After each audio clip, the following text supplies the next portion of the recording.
Twinkle, twinkle, little star.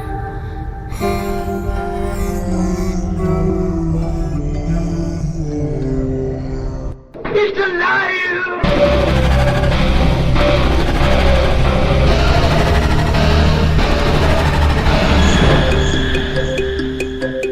Welcome to Where the Weird Ones Are. Every time I speak, I want the truth to come out. Powerful figures in Hollywood as well as powerful politicians who are in fact not human. They're reptiles or they're lizards or perhaps extraterrestrials.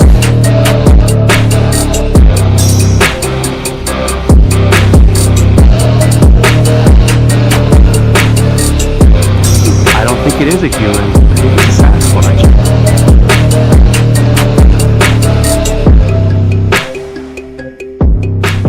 Go ahead and run. Run home and cry to mama.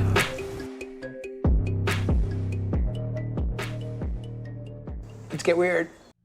What's up, you fucking weirdos? Welcome to another episode of Where the Weird Ones Are. My name is Kevin, but you probably already knew that, and if you didn't, now you do.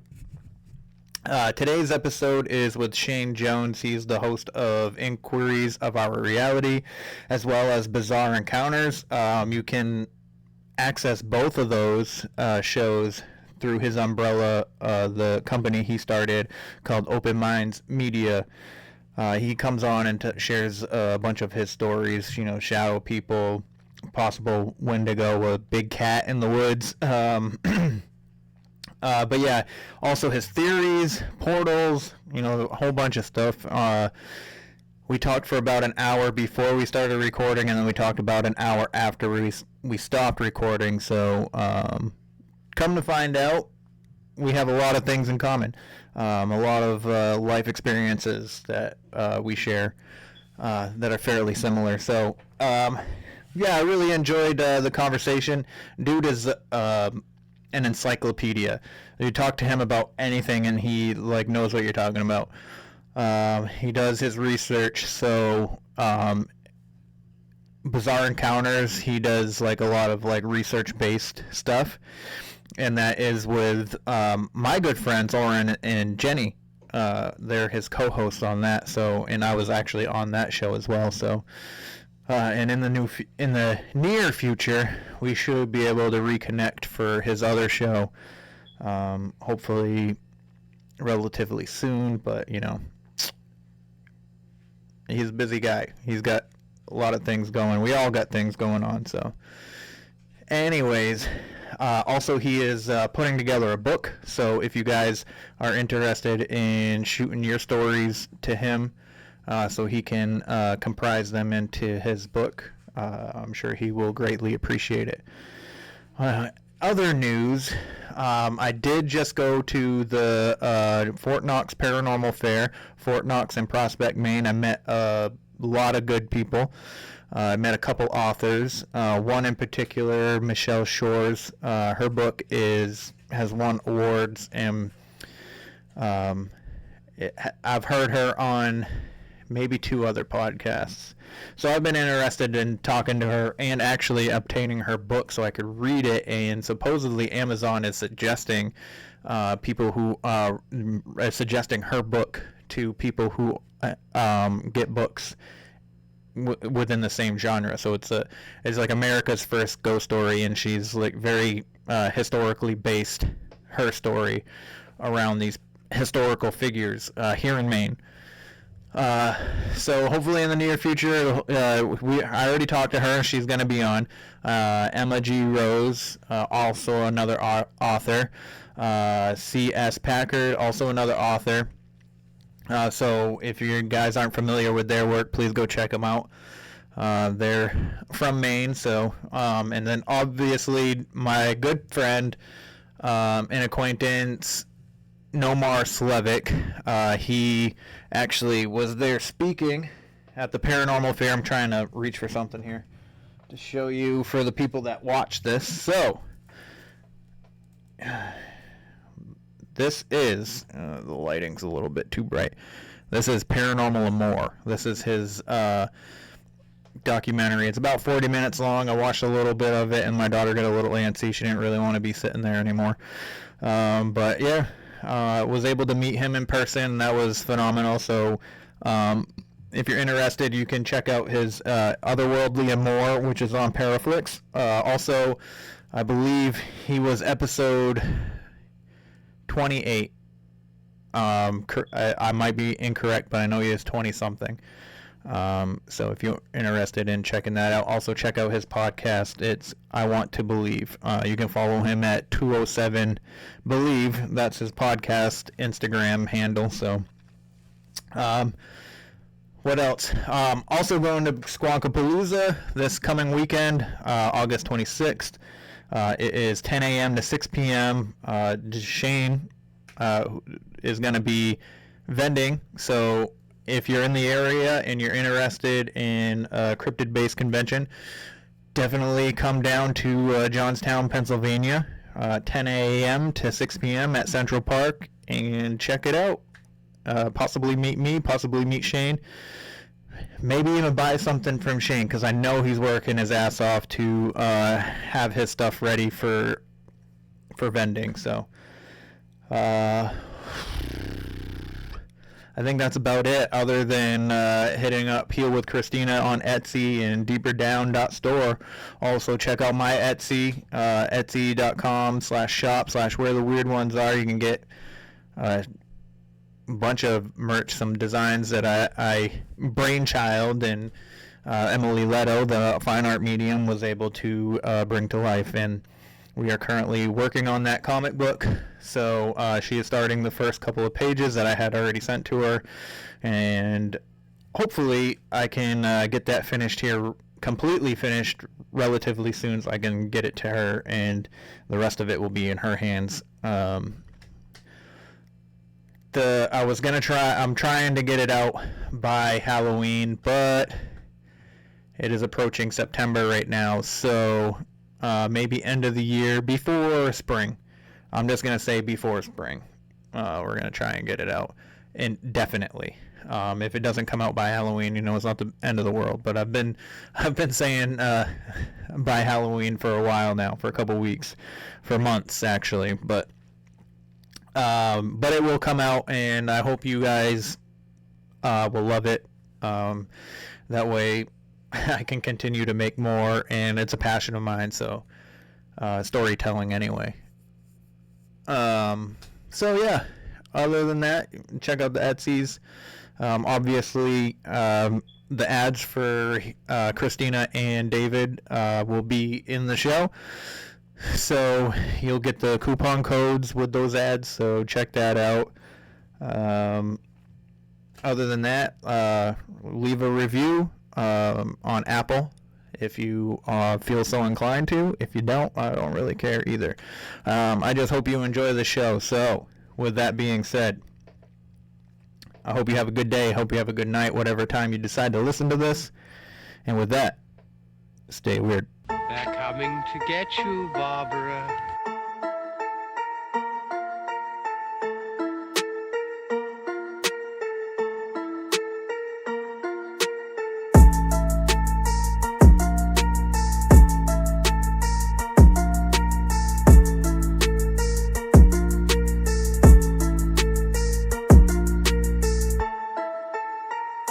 Let's get weird! Let's get weird! Let's get weird! Let's get weird! Weird! Get weird!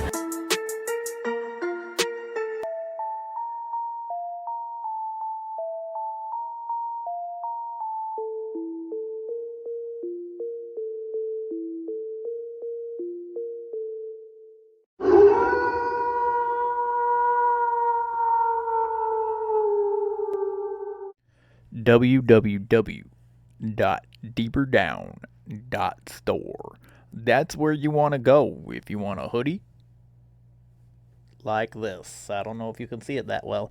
Hold on, I'll show you. If you're just listening to the audio, it's down the rabbit hole. So if you're watching the video, I'm going to show you what it looks like. So this is my hoodie. I got it from David, who is _ down the dot rabbit hole _ He has a merch store, so go please fucking check that out. He's got a whole bunch of cool shit, cool designs. So if you need a hoodie, you need any kind of threads, please go check it out. He's a good friend of the show, and he's co-hosting over at One Nothing podcast for a couple episodes, so go check those episodes out. And please show him some love and some support. He's got a lot of cool shit in his store, so go check that shit out. Also, if you do decide that you want something from his shop, you can use my code Kevin's Weird 18. You get 18% off of your purchase. So however much shit that you want to get, the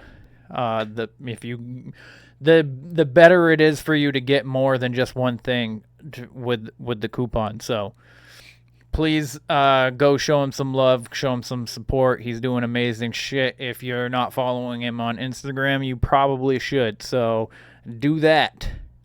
All right, everybody. That's www.deeperdown.store. So today, I got the one, the only Shayn Squatch on the show. What's up, Shayn? How's it going, bud? Oh, I'm doing good. Hanging in there, being a Shayn Squatch, and I appreciate you throwing that title in. That's how I know people listen to Bizarre Encounters, is because they use that name. Yeah. As I'm wearing the Bizarre Encounter shirt, so perfectly fitting. Nice. So, for my listeners, because I've had Jenny and Oren on actually recently, and we talked about Bizarre Encounters and stuff, and so I'll just give you a quick chance to, plug your shows and your social medias, everything that you're trying to get out there and all that for my listeners who haven't heard about you. So kind of extensive. I do a lot of shit and I try to put it all in one place. So I guess I'll start with, I started Open Minds Media, which is like my production stuff for all the different podcasts that I do. So at the minimum, everybody at least go look up Open Minds Media, because that's what I keep the like TikTok under, the YouTube, Patreon, all that shit. I keep it all under Open Minds Media. And then under Open Minds Media is the two shows that I do. And that's part of why I do Open Minds Media, is so that, people go to Patreon, they're not just getting one show, they're getting two shows. So it's a little bit more bang for your buck, a little bit easier for me too, because I don't have to try to run two completely separate things for two totally different shows. But the shows themselves, originally the very first thing that I started up, which got me into the podcasting game in the first place, was Inquiries of Our Reality. And that is the best way I can describe it, and kind of how it's kind of fallen into place is, I'd say, like an open-minded talk show, but open-minded as in digging into very fringe things. Like, obviously I'm really into cryptids and folklore, UFOs, paranormal, all that kind of stuff. So that's a pretty big aspect of the show. But then past that, which is a little bit different than Bizarre Encounters, I get into conspiracies on that show. I get into hidden history. We get a lot into really weird off the wall theories, but I guess we kind of do that over on Bizarre Encounters and stuff too. But usually that show is just me and then a guest, and it's just a free flow conversation to see wherever it happens to go. And I usually have like authors, researchers, contactees, experiencers, just fascinating people all around, and just try to have like a good, interesting conversation with them, kind of leading in, starting off on like who they are, what they do, and then kind of letting it expand into wherever it kind of happens to go past that. But then I was doing that show and I was like, damn, I do a lot of research, so I kind of want somewhere to put it. And I don't think it would fit like the whole demeanor of what Inquiries of Our Reality is, because it's kind of just, like I said, took over as more of like an open-minded talk show. So then I ended up starting up Bizarre Encounters, and that is exactly what the name says. It's all about bizarre encounters, be it cryptids, paranormal, UFOs, any of that kind of weird shit. And I originally started that with Ghost from My Third Eye, and we were running it for probably a good like 15, 20 episodes or so. And then he ended up leaving the show. No hard feelings or anything like that, but he ended up leaving because he was working on another project with Ryan from Dangerous World. So he just said he wanted to focus more on his show and that side project he was doing with Ryan.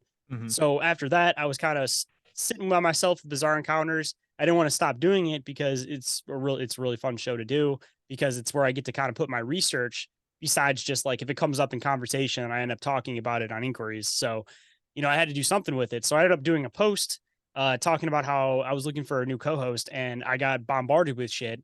And I was like, oh God, like I didn't know how to exactly handle it. I was like, should I do episodes of these people to kind of see how they are, how they're feeling or whatever? Yeah. But then I was reminded in my own head that a couple weeks prior, I had done a show with Oren where he came on my show. And at the end of it, I was like, bro, I like the way your brain works. I like the way we flow together. Would you be interested in doing some deep dives to man inquiries? Because I wanted to deep dive into conspiracies and other stuff like that too, when I was still trying to get a feel for everything, because Bizarre Encounters was kind of its own place at the time. So then I was like, what am I doing trying to find a new co-host? Like I already have who I want in mind for this position anyways. So I hit up Oren and I'm like, hey dude, do you want to be my co-host? And he's like, yeah, like what does that entail? Because he wasn't, he was just a guest on podcasts. He wasn't necessarily like a podcaster, so to speak, yet. And then we ended up rolling him into the show. He was a little bit awkward at first, as anybody is when they first start doing interview shows, but literally like 3-4 episodes in, Oren started rocking that shit.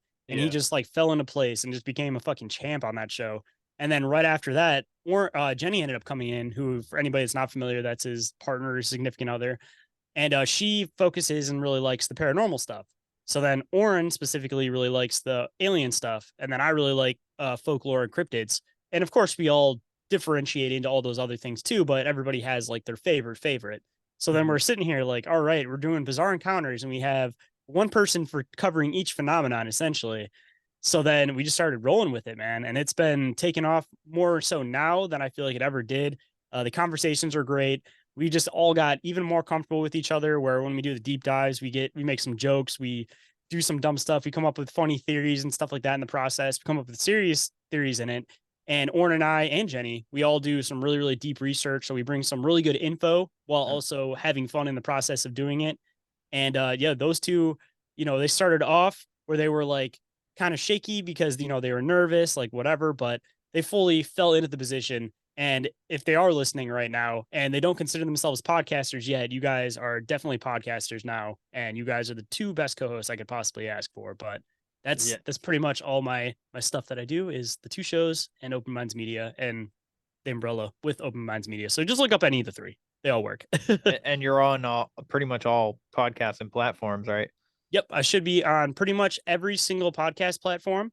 And the only form of social media that I'm not on, that's one of the popular ones, is Twitter, because I have a whole weird thing with Elon Musk owning that, and it just weirds me out. So I pretty much stick to Instagram. That's the main one. I do have Facebook, TikTok, Discord, Telegram, all that fun shit. Pretty much anything besides Twitter, just because Elon Musk kind of weirds me out. Well, Twitter to begin with has always weirded me out anyway, especially when the shit about John Doe came out when he was 13. I don't know if you heard about that. Refresh my mind, because I right. dig into a bunch of shit and sometimes something gets lost until it gets jumbled around a little bit and up there. So he was basically like groomed into doing like the sexual video at 13, and it got shared over Twitter, and it was downloaded like 200,000 times and shared 26,000 times or some shit like that. And he had asked Twitter to remove it when he was 16. And he's like, look, this video is of me when I was 13. And Twitter's like, there's nothing we can do about it, basically. You know what I mean? That's the other side of that shit, dude, is that I had just a prime example. Tex, Beyond Top Secret Texan, he digs really, really deep into just all the weird underworking, dark side of the internet. Yeah. And he talks about all the time, dude, there's so many goddamn pedophile servers on Twitter. Oh my God. That's another reason that I'm just like, I'm good on that, is because at least from what I'm seeing from the outside, obviously all these tech companies, they got some weird shit going on, but it seems like the one that all of the like elites, the famous, like all those people are the most fascinated with is Twitter. And it also just weirds me out the fact that there's this pedophilia underlying aspect of Twitter. So it's just like, I'm good on the elites social media. Well, I don't want to say elite elites, but like the lower end of the elites, because if they're the high end, you don't know who the fuck they are. But the low end of the elites, weird pedophile underground popular server, like I'm good. Yeah. Run by who I assume is probably the future Antichrist, Elon Musk. Yes, and now it's X, which looks a lot like the Freemason sign.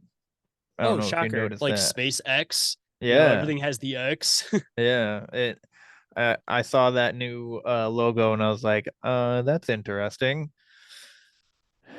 Makes Yeah, me that's like just not another thing I'm trust good him on. even more. Everybody's like, yes, Elon Musk got rid of all the pedophiles. I was like, did he though? Did he?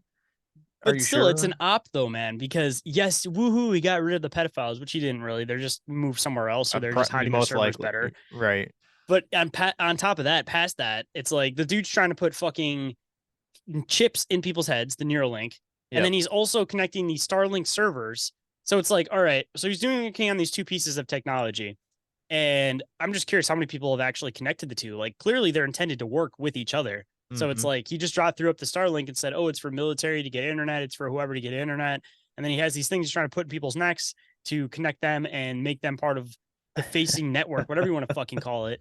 So it's just like, he's one of those people that I think that they purposely tried to make relatable so that the average person will be like, yeah, Elon Musk. Because the thing is, if Bill Gates was like, hey, I'm working on a Neuralink, everybody be like, fuck you. Fuck you. But if it's Elon Musk, he gets away with it. Same reason why I think he like smoked weed on Joe Rogan's show.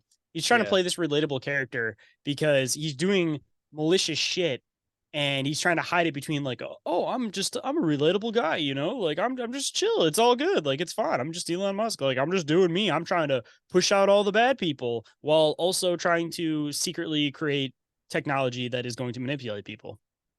I'm not the Terminator that was sent back into the past to kill John Connor. You got to do it in the awkward voice because he definitely talks like a robot. Yes, he does. He kind of looks like from the future. It's if I'm only from right now future. That's a good impression. So if anybody listening, if you're interested, you should definitely check out Shayn's shows. I enjoy them. I especially enjoy Bizarre Encounters just because of Oren and Jenny, because you all know that I love Oren and Jenny. They're also you actually hilarious. gave us the microphone that they're currently using until he ends up getting the road that he was talking about getting. Yep. So I was listening to you guys and I knew that I was coming down to Encounter Quest and I knew that I was going to meet Jenny and Oren, and you guys every episode you're like we'd like to try and get Oren and Jenny a microphone so the sound's a little more crisp. And I was like, you know what, I'll just stop by the store and get them the same mic that I have. So I was bringing them t-shirts because I had made them t-shirts with my logo on it, and I've actually had it made for a bunch of people, and then I started my store, so that's kind of cool. But yeah, I'm happy that they are enjoying their mic, but Oren tried to give it back to me when he saw it. He's like, I can't take this. I was like, dude, no, you're taking it. He's like, oh man, come on. And I was like, and then I go, I will be offended if you give it back to me.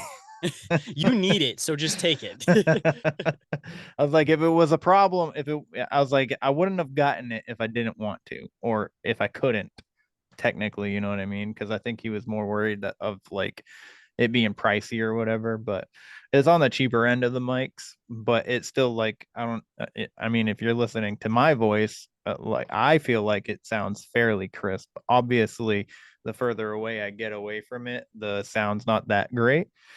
So, I mean, that's any microphone though. I mean, yeah. I started my show off with a $30 microphone and everybody thought it sounded professional as shit.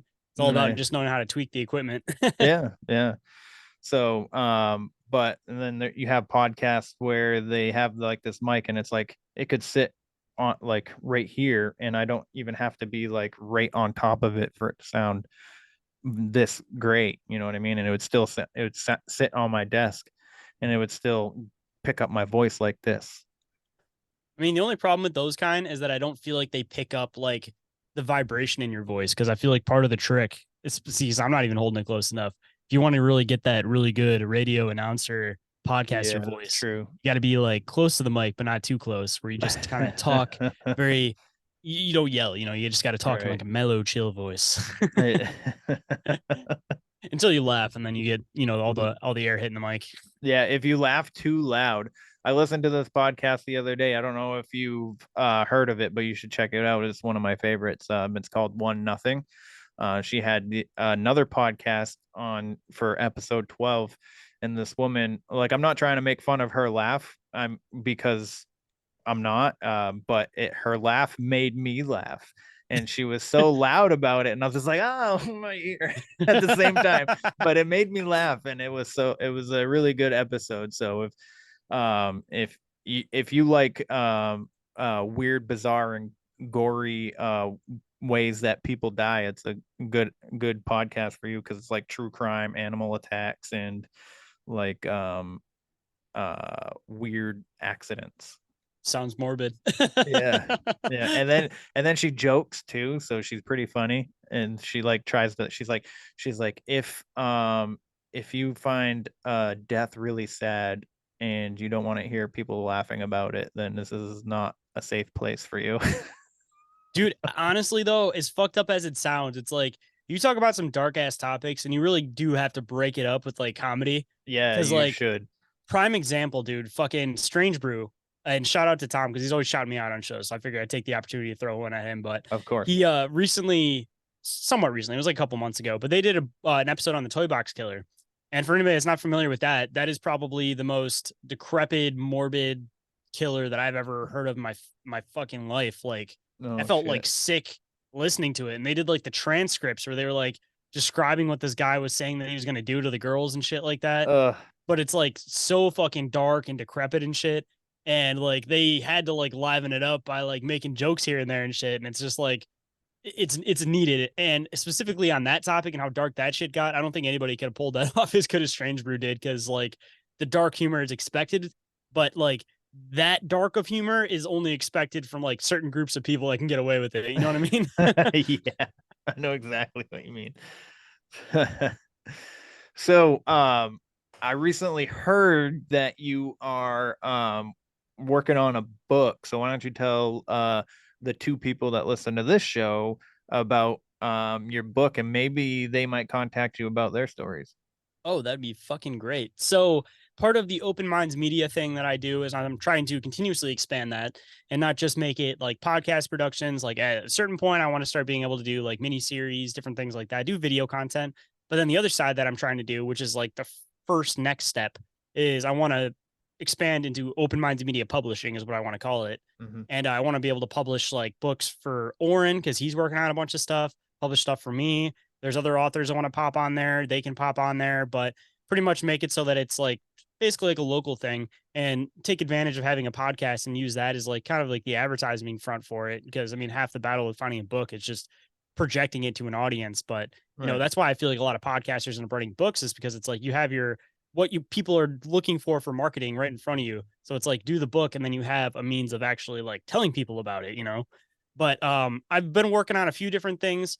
My main book that I'm working on is probably going to be a hot minute before it comes out, and I'm trying to figure out how to place it exactly, because it doesn't pertain to other people's research, but it's the area that I've been investigating is also pretty popular with another group's research, and I'm a totally different direction than them, but I just don't want people to, you know, start combining the two and think that whatever. I'm trying to connect the phenomenon in not just that one location, but connect it now in other locations to see if my theory is correct on it.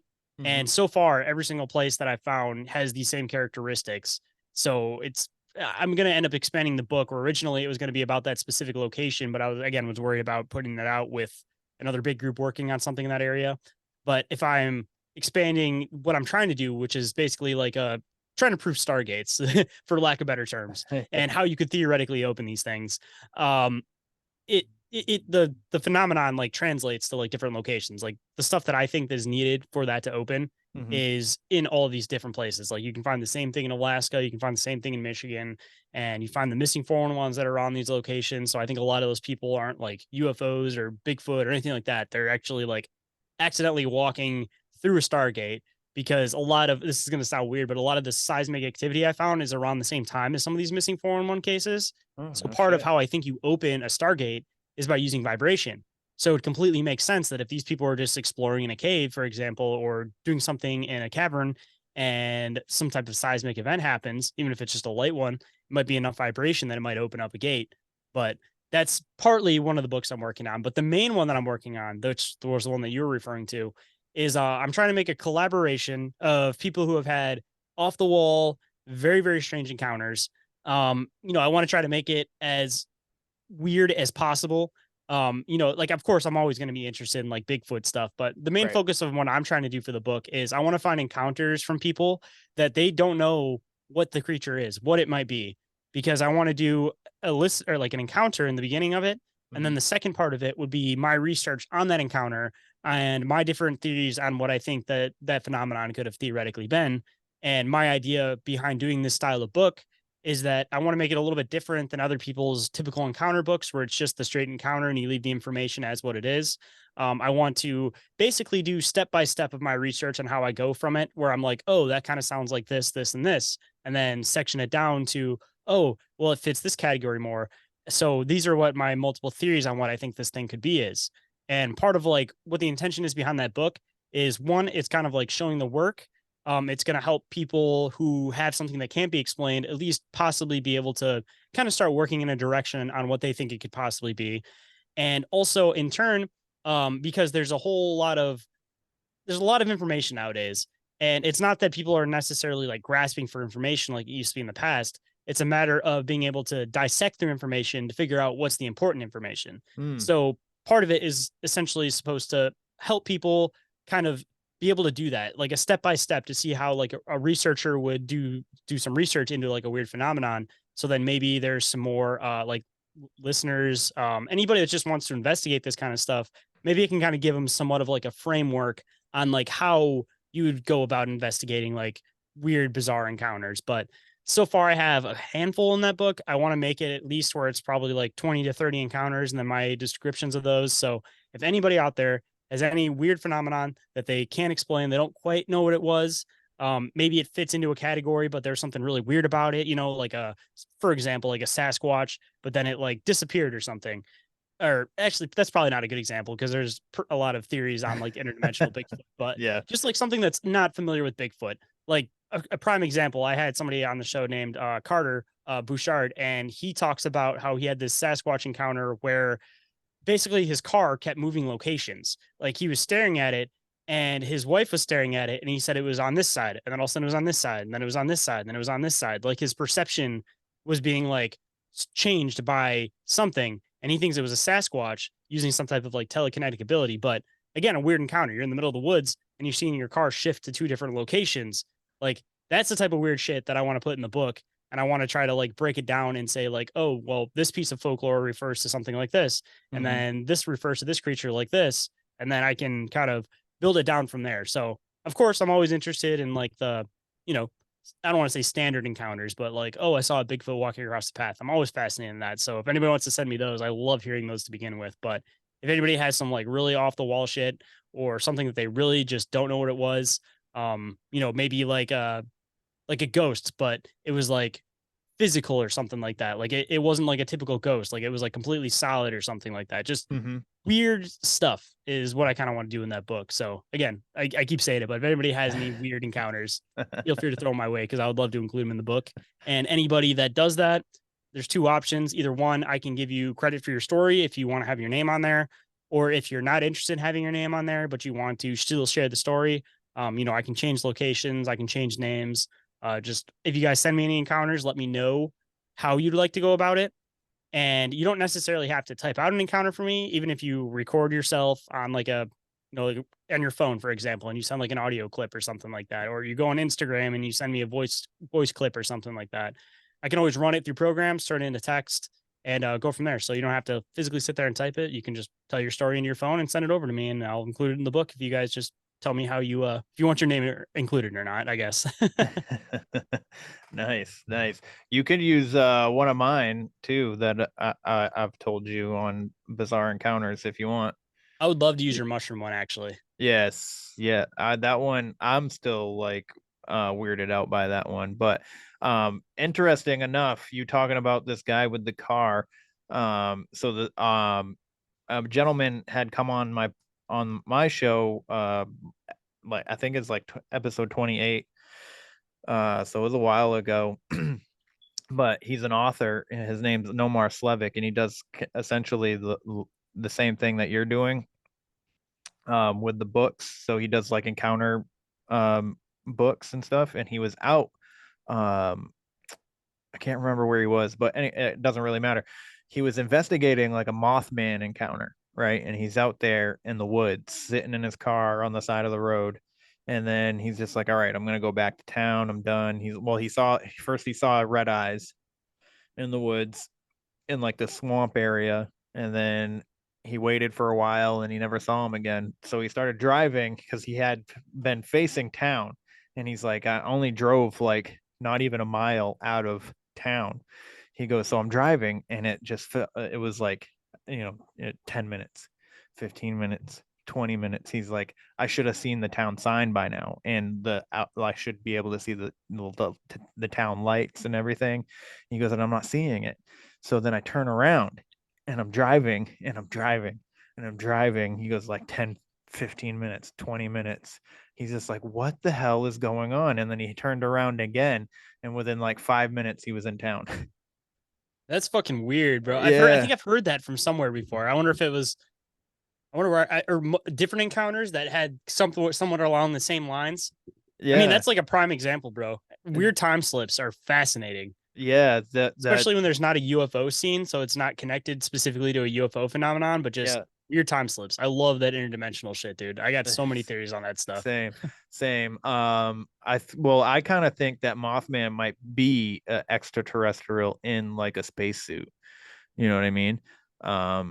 I'm not like 100% like I'm like 100% married to this idea. Like, this is my idea and this is what I'm going with on everything. I'm open to like what it could possibly just be, a really giant moth.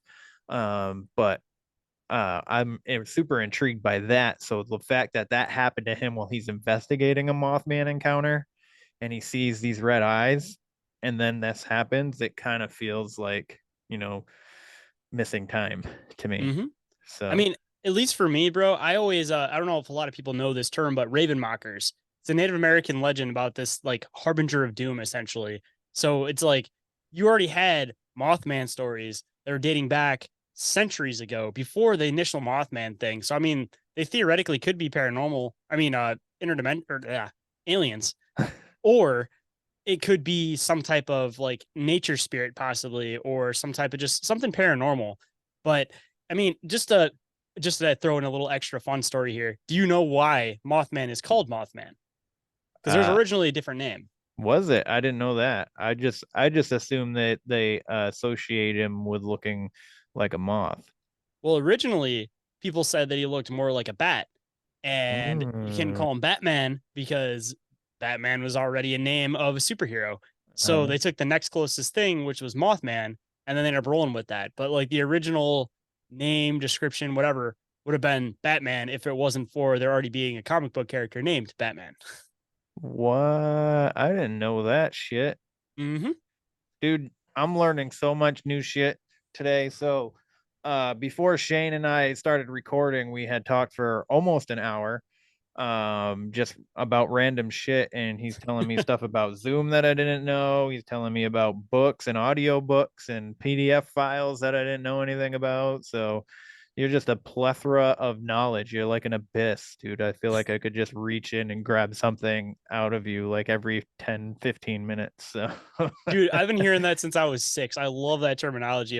Usually I go with a plethora of useless knowledge, but it seems like at least in this community, it ends up actually being beneficial knowledge now. So at least I found somewhere to put all of the weird random knowledge that I have. Yeah. I mean, it's another reason why I love listening to your show. So like, Just pull some shit out of a hat out of nowhere. yeah, like like in inquiries, you'll be talking to somebody, then you'll just be like, and the guest will have like this one track of mind on what their encounter or what they think of something, and they like don't really like look outside the box, and then you're just like, well, what about this? And then, well, when Native Americans and this, and then back in like 1902 or something, and well, this, and then this guy, Frankfurt Jones or something, did this back in freaking 1812, and And I'm just like, what the fuck? Where is this coming from?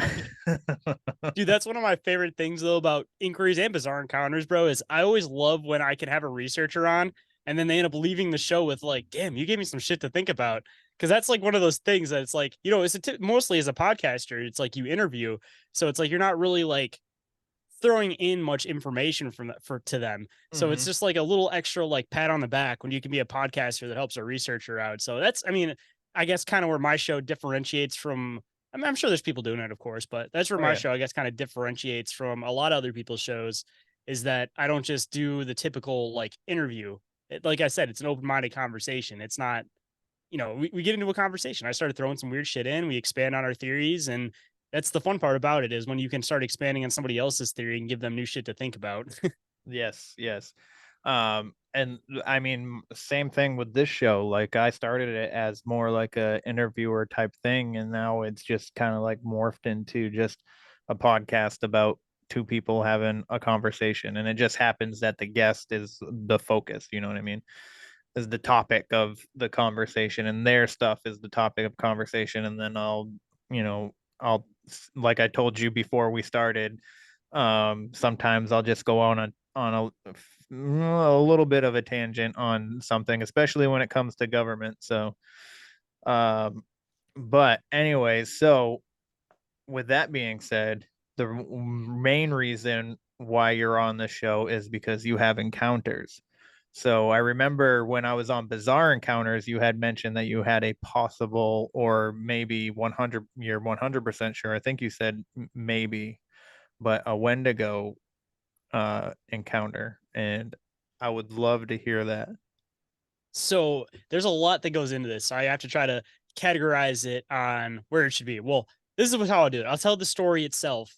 And then afterwards, I'll kind of explain all the thought and all my weird folklore stuff. Like you said, I tend to do. I'll throw that all in after the encounter itself. But so started off, my girlfriend and I, probably like a little under 10 years ago, probably like 6 or 7 years ago, we used to do urban exploring. And for anybody that's not familiar with what urban exploring is, it's essentially when you look for abandoned places, you know, preferably haunted or some kind of creepy place. And then you sneak in there and check the place out. And I mean, you know, there's a lot of people that do that. They'll disrespect the building, they'll destroy it. We were never really on that vibe. We just kind of, you know, we just like the way these decrepit, beat up buildings look. So we just used to get into them and respect them, of course. And then we'd leave. But we built this fascination with this place called Northville Psychiatric Hospital, which is in Northville, Michigan. And it's a pretty fucking huge campus. Like there's the main hospital. There's a bunch of different dorm room areas, or not areas, but dorm buildings. There was like a gym building. There was a couple other different like office buildings, things like that. It's a pretty fucking big campus, with a lot of buildings on it. And there's a lot of like paranormal stories there because, of course, it was like a psychiatric hospital, and any psychiatric hospital, more often than not, people were abused there because, you know, it's a mental patient. The doctors do what they want, kind of a thing. Obviously, you see the old movies like how it used to be. I'm sure a lot of that stuff's still happening now, but this hospital ended up closing down, I believe, in early 2000s or the late 90s, one of the two. But there was like horrific stories from that place of like, you know, patients like escaping and them like chasing down like the patients like through the woods that's like behind this place and like dragging them back into the building and just weird shit like that. But so we used to we got to a point where we pretty much mapped out this place. Like we knew where everything was at. We saw all the videos online of all these like weird creepy spots in the place. We found every single one of those places. And there's this whole underground tunnel system that goes underneath Northville, and one of the entrances to it is underneath Northville itself. Like you can access it through the basement and stuff. So, you know, we've been around this place. We hadn't really seen anything too crazy happen. You know, you get like orbs in certain areas. But I mean, there's always the possibility that some of that stuff's dust, especially with some of those old beat up buildings and stuff. One other weird kind of thing that happened was we were upstairs in the building one day and all the windows weren't broken on that floor. So there wasn't air rushing through the building, but we're just walking by. Everything's quiet and casual. Nobody else was in the building. And this door that was blue with a smiley face on it, weird as shit, just like slams fucking shut, like hard shut. And it was like more than like the wind pushing it shut, you know. And like I said, none of the windows were broken on that floor, so there wasn't any gusts or anything coming through. So just for shits and giggles, like I reopened the door, put it back where it was at, and we just stayed there for a while to try to see if it would slam shut again and see, you know, because you got to investigate stuff. You can't just be like, oh, it's paranormal. Like you gotta do some experiments. You can't just fall right on it. You got to be a healthy skeptic when it comes to any of this like weird phenomenon, because it's always fun to talk about any weird phenomenon, but you can't just instantly hop onto this is what it is. You have to try the logical explanation for it first. But at least for there, the door never it never ended up slamming back shut. So that was fucking weird. So then after that, this was actually before the window encounter. I'll just kind of include all the different Northville stuff that happened. Just exploring the place. I used to try to like collect random interesting objects and stuff. Like I took like a no smoking sign. And then this is what I think is the weird part about it. I found this tiki head, but it was made out of foam and it was painted. And I was like, oh, that's cool. And I didn't think about it till I got home that, this is a psychiatric hospital. You're not giving people blocks of wood to do crafts on. You give them like foam so that you can cut it with like plastic and you don't have to worry about any of the patients like hurting themselves. So assumably this thing was probably, because it didn't look like something you could buy at the store. It was like white fucking foam on the back and it was like hand painted and stuff. Like it looked like more often than not, like it was probably a patient that made it at some point. But I ended up bringing that home in the no smoking sign. And we got home. My girlfriend and I, but I'll try to describe the house before I get into it too much. But basically you walk in the front door, there's stairs going upstairs, and then there's the front room and then the kitchen on the other side of the front room. But it's one of those wraparound ones where there's a doorway on both sides. So you can walk around the kitchen and the front room like continuously, And so we went upstairs, put all of our stuff down, came back down, got to the base of the stairs, and Gabby was about to go into the kitchen to go get something to eat or get a snack, whatever she was trying to do. She's going into the kitchen. And as she's walking into the kitchen, right on the couch, there's this dark shadow in the shape of a person. That's, for anybody that knows what a shadow person is, essentially a shadow person. It's a shadow that's darker than dark, because it was pitch black in the room, but it was a dark enough shadow that you couldn't see through it. And it was sitting on the couch. I'm standing at the base of the stairs. She goes to walk into the kitchen and she had one of those like fear instincts where you just keep going out with what you're doing and you don't like stop. So she's like looking right at this thing and just walks right in front of it. Like, I mean, like she probably walked like 2 inches in front of this thing, just whoop, right through the door into the kitchen. And then she comes around the other side and she looks, and I look at her and we look back and it's not there anymore. And she was like, "You saw that, right?" I'm like, "Yeah, I saw that." It's like, "All right." Holy shit. I was like, I should probably get rid of that shit that I got today, because I'm assuming that it was something that was linked to that fucking tiki head, because it's something personal. It was like an art project, Yeah. So I ended up getting rid of that, and I never ended up seeing this thing in the house again. But it was just one of those like perfectly textbook shadow person moments where like two people saw it. It was 100% in the shape of a person, and it was pitch black in the, like, you have like the random little lights on from like the TV shit like that, but it was dark in the house, and this shadow was still darker than that. And it was dark enough that you couldn't like see the couch through it, just weird shit. Wow. So that's, again, sparked more of our interest into Northville. So, we didn't see anything really necessarily happen there yet. And we had that experience. So then, we're still continuously exploring that place. There was one day, and I think this kind of ties into the main part that you wanted me to kind of get into. But so we're up on maybe like 5th floor, maybe a little bit higher than that. It was relatively higher up. It wasn't like a low floor. It was a high up where you could see into like across the field that was behind the place into like the wood line. And I'm up there and I'm looking out the window because I'm always looking, because this place is right next to a police station. Well, it was before they tore it down. So you have to look, we wouldn't park anywhere near it, but you just didn't want the cops coming in on you in the building. Like, you want to be aware. And if there are cops that are around, you just lay low for a little bit, Yeah. And so I was looking out the window, and at the corner of at the tree line, there's this cougar, dead ass, a fucking cougar. And I saw that shit. And so did my girlfriend's friend. We both looked down. I'm like, "That's a fucking cougar." She was like, "Yeah, that is a fucking cougar." Jesus. So I was like, we should probably stay up here. And for anybody that's not familiar with Michigan, cougars are not native to Michigan at all, by any means. So I didn't even believe that was necessarily what I saw. I was like, that looks like a fucking cougar, but like, I live in Michigan. There's not supposed to be fucking cougars. So everybody who wants to look this up, you can look this shit up. Look up cougar in Northville, Michigan. And there's these cases of people seeing this cougar in Northville, Michigan, but they never ended up finding a body, and they never ended up actually finding the cougar itself. But there's documentation of there being cougar sightings near this area in Northville, Michigan. So just weird. And the fact that, normally cats aren't looking up like that. So this thing I was on between like, 5th, 7th floor, like I was saying, and this thing was looking up at me, like making eye contact. Like, What? if it's just a cat, they're just gonna walk in. I wasn't making noise up there. I wasn't doing anything. There was no reason why it should have been looking up and noticing me in the window. And when it was looking at us, it did this thing where it like backed up slowly back into the tree line. Like, that shit you see in movies where it's like a dark shadow like emerges and then it comes back into the dark shadow. It was like one of those kind of moments because it was starting to get dark out and it just dipped back into the woods. And I was just like, fuck, Well, like, we're what do we do fucking at this staying here point? tonight. Because the way that we would hide our car was like back through those woods. So it's like we had to go that fucking way at some point.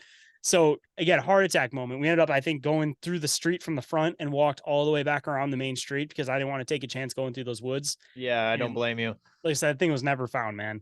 So that happened. And then a couple weeks later, we ended up going back again. And we decided, hey, we've already completely explored this place. I don't, it's fun. It's always going to be fun, but I want to go on a new adventure.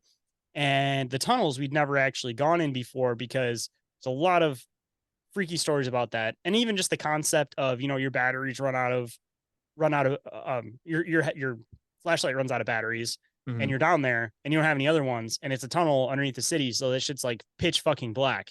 Ugh. So it's like you don't want to take any chances, otherwise you're going to be feeling the fucking wall all the way back. And the tunnel system splits, so it's like once it's pitch black, like who fucking knows what way you came from?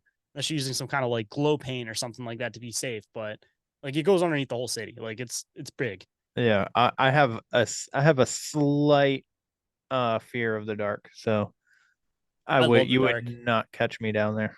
It's isolation. The problem is dark when you're underground. That's a whole different story. Yeah, that's true. But so we decided that we wanted to maybe not go like super far in, but just kind of venture in a little bit, see what it was all about. And we totally mapped out Northville, so we knew that there was access to these tunnels through the basement. So it's starting to get dark. We're like, all right, maybe we'll just kind of look around there for a little bit and then we'll head out. So we go down the stairs to go into the basement, and there's this hole in the wall, but it's one of those holes in the wall where it's not just like somebody who was just fucking around and knocked the hole out. It was like the bricks were removed purposely, to like create like a doorway. Not like a perfect doorway, but more of like a rounded like doorway because it was an old abandoned building, but the bricks were removed like by hand. It wasn't like something hit it and knocked it over, somebody took it apart. So, we go into the basement and I started trying to venture towards that way. I see that hole opening. So I turn that corner and I go to look in that room to see what's in there. And on the other side of the room, there's this like metal, like girty cart, like table. And I walk in and I hear this voice on the side of my head, right in my right ear. And it says, run. Just that fucking creepy. And as I hear that, behind that fucking table, girty cart thing, because again, it was a metal cart with fucking wheels of some sort, but I was just too mind fucked by this thing behind it. This thing stands up. And the best way I can describe it is this tall, lanky, pale creature with this greasy black long hair on the top of its head, like just gross and like grimy, just creepy looking. And I just saw the back of this thing. And the second I see that thing, dude, I take the fuck off running. And I have Gabby with me. I have her friend with me. And the lucky part is I knew this place. I know doors were like welded shut and shit, right? So I'm just taking the fuck off. I didn't tell the girls what was up because I don't want to freak them out. I don't want them to like look back. I just start fucking running. And we ended up making it out of the building. Gabby is taking pictures along the way as we're going out because she didn't know what the fuck was happening. She's just like, oh yeah, I'm just taking pictures and stuff. So she ends up capturing a picture of it.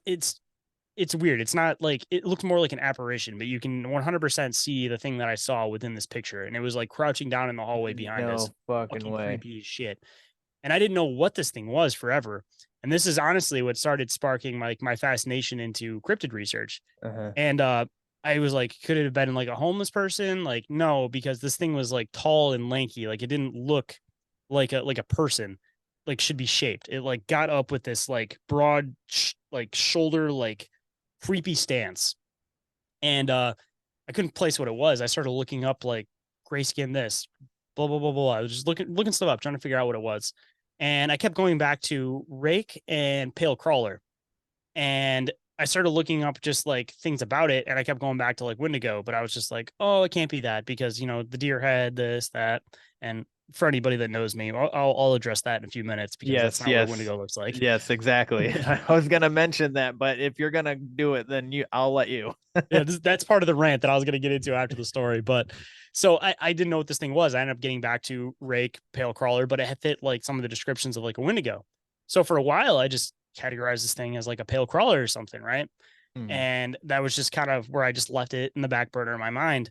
So then I ended up doing a show with Justin from the Cryptids of the Corn, and I told that story, and he starts connecting more dots for me. He's like, dude, you saw a Wendigo. Like he was like, all right, so during the winter, we just started connecting pieces on the show. For anybody that wants to go back and check it out, I think it's like episode 3 of Bizarre Encounters, but we basically connect the fact that one, they're known to be underground, stay underground, bury themselves during the warmer months because they have to stay cold because they're like a decaying skin.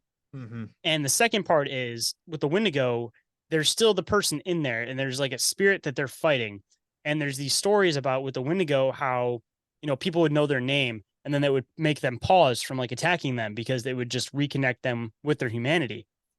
And part of what he connected with it was that, again, if everybody's kind of get where we're getting at here, I believe it was a Wendigo, is the fact that I do have Native American blood. My grandma was 100% Cherokee.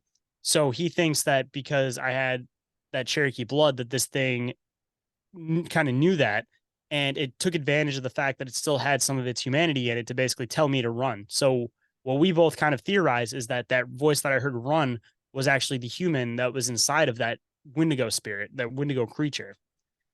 And the other weird part about it too is that there's always the stories about Wendigos like transitioning. Kind of fits along like the same line as like the Skinwalker lore, except the Skinwalker lore is basically that it's a medicine man that chooses to do that and in turn has control over what it's doing, versus like the Wendigo, which is very, very close and along the same lines, but it's a human spirit that the basically the Wendigo spirit took over because they resorted to cannibalism or some type of awful act. So essentially they have the same, for lack of better terms, like powers or abilities. Just the aspect of one can control it because they chose to go down that path, and the other one can't control it because essentially they're fighting a spirit. So weird cougar that we saw, not native to Michigan, body was never found. We think that cougar was actually this thing, and then ended up going into the basement because it was trying to stay cold because it's, a decrepit, dying flesh. And now getting into some of the Wendigo research that I recently did a bunch of stuff on. Everybody has this idea of the Wendigo that it's the deer-headed creature, but that's not what it is. If you dig into Native American lore, they describe it basically like a zombie with yellowing eyes that has unquenchable hunger, so it basically will eat its lips off, and they become these tall, lanky, creepy creatures. Essentially what people are now classifying as a pale crawler, but I'll get back to that in a second too. So the whole idea about what people think of the Wendigo is the same thing that happened to a lot of Native American locations where you'll hear like Devil's Peak, Devil's this, where the white settlers came in and they saw the natives as savages. So they tried to demonize. All their stuff was demonized. It was demons, devil, this, that. So there was a white settler writer that was coming across and like collecting these like Native American stories. And, he was hearing them from the original depictions of the stories, but what he wanted to do was make sure people knew that this thing was evil. So he started incorporating, what like the Christian views of something that would be evil would be. And that's where you started getting the deer head, which is a Native American thing. Like, the deer is like a Native American, very spiritual animal to the Native Americans because you can use it for so many different things.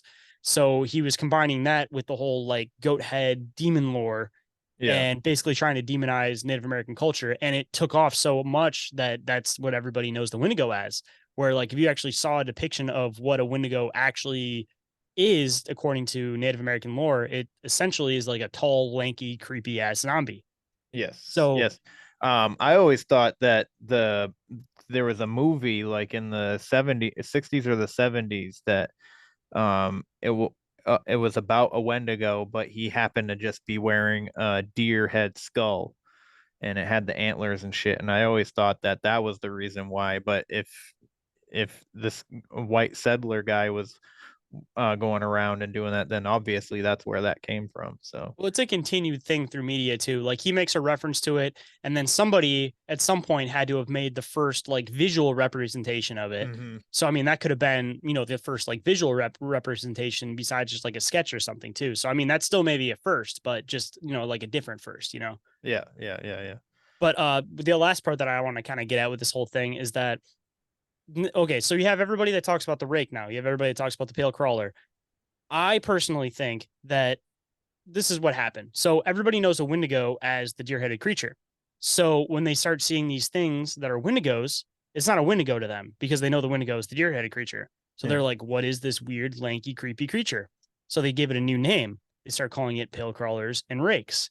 So I think that pale crawlers, rakes, and Wendigos are all the same things. Same thing. And it's just a matter of misidentifying and putting them into a new category because we've pulled so far away from the original lore. Because you're never going to find a deer-headed Wendigo because they don't exist. That's not what that is. Yeah. So I had this conversation in episode 1 of this podcast, except I don't advise anybody to listen to that episode because the audio absolutely was atrocious. The first episodes are always bad. It's not anybody's show. Like, probably don't go back and listen to the first episode of Inquiries either. Yeah, it was an amazing conversation. It just, the sound was shitty. But I was talking to my buddy Dylan, and we talked about ghosts and cryptids and Pizzagate and shit. And actually, we went pretty hard in the paint on Pizzagate. But he brought up Rake, right? And he's explaining it to me, and I'm just like, that sounds like a Wendigo to me. And he's like, no, it's not a Wendigo. It's a rake. And he's like continuing, and I was like, no, that's a Wendigo, bro. And he's like, no. He's like, well, maybe, he's like, I don't really know anything about, Wendigos except for like they look like deers. I'm like, no, the Wendigos look like people, just really like long, lanky, like zombie fucking, I'm dying fucking decrepit from eating human flesh. Yeah. I was like, so like a Wendigo is a human that is starving and resorts to eating human flesh, cannibalism, like you said like 5 minutes ago. And then they get possessed by the spirit, and then they just turn into this thing. I mean, a good representation that I feel of a Wendigo is the video game Until Dawn. Like, I think that's the perfect description of what a Wendigo looks like. Dude, there's a movie called Antler. It was really good it's a good movie. I'm just going to leave it at that. But the beginning of it, they had the Wendigo thing pretty damn good. They had like these lanky, creepy ass, the people were like deforming and turning into these creatures. But then they did this thing where it like, he split from the chest and then he turned into everybody's idea of like what a Wendigo was. But where they were building up to it becoming that was basically the idea of like what a Wendigo is. And just to throw in another one too, dude, the fucking pale crawlers. Most of the experiences that people have with those things are them tracking them down and chasing them in the woods. Just to make another connection, what's known for doing that? Wendigo. They're seen near cave systems, which could connect into a whole other thing. But also, again, talking back about the Native American stuff, they would say from the first snowfall to the last snowfall, you weren't safe because that's when they would come out because the flesh wouldn't decay because it's cold. But during the summer months, there's Native American lore about these things going underground or burying themselves. So again, connecting it with the pale crawler shit, if they're seen near cave entrances during the summer and they're creeping people down looking for food, still fits the category, still fits the bill. Exactly. And I feel like maybe not every, but a good portion of like cryptids and stuff like that always resort to a cave system or something to do with being underground, which I find super interesting as well. That might connect with my portal theory. Yeah. And the Native American mounds, you're saying that like it's burying itself into the ground. Maybe this is just those mounds are just like these big fucking maybe that's why they called it sacred, because they know that these fucking entities are inside of these mounds.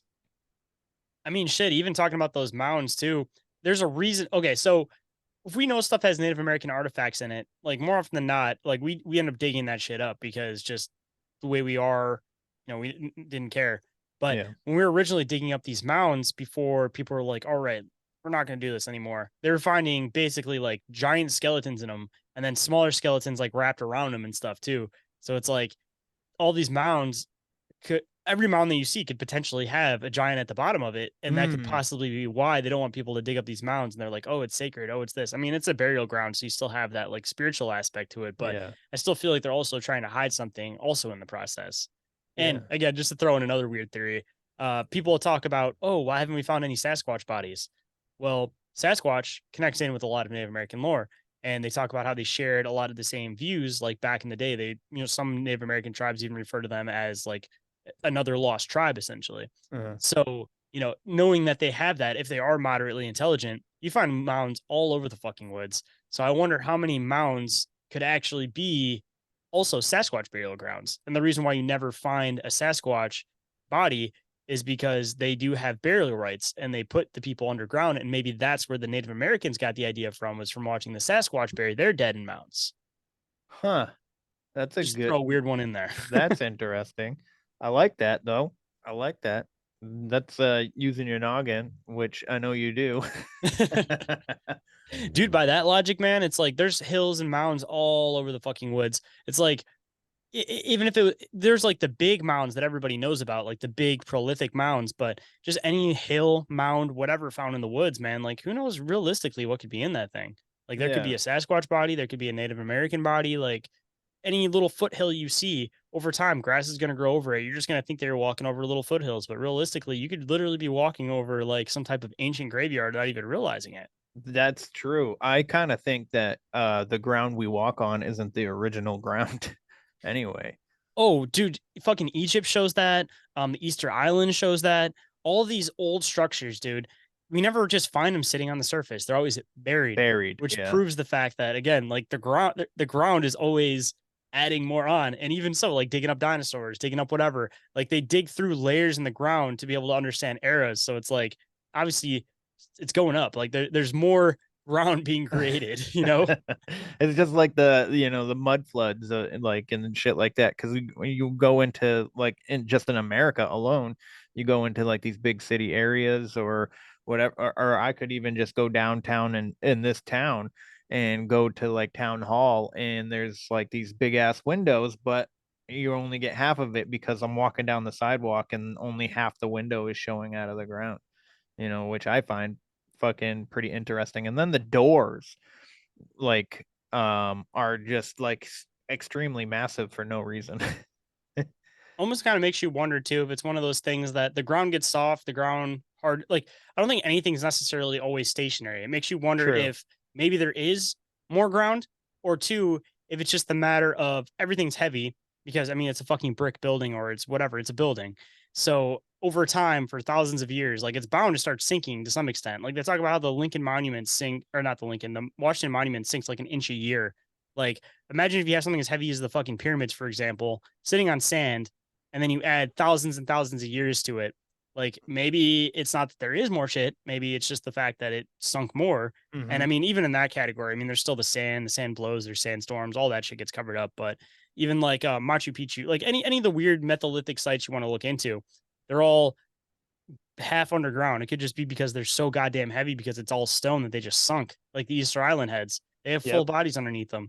They may have been sitting on the surface at one point. They may not have been necessarily like a mudslide. It just may have been that they're so goddamn heavy that over years and years and years, they just sunk up to where we knew them at.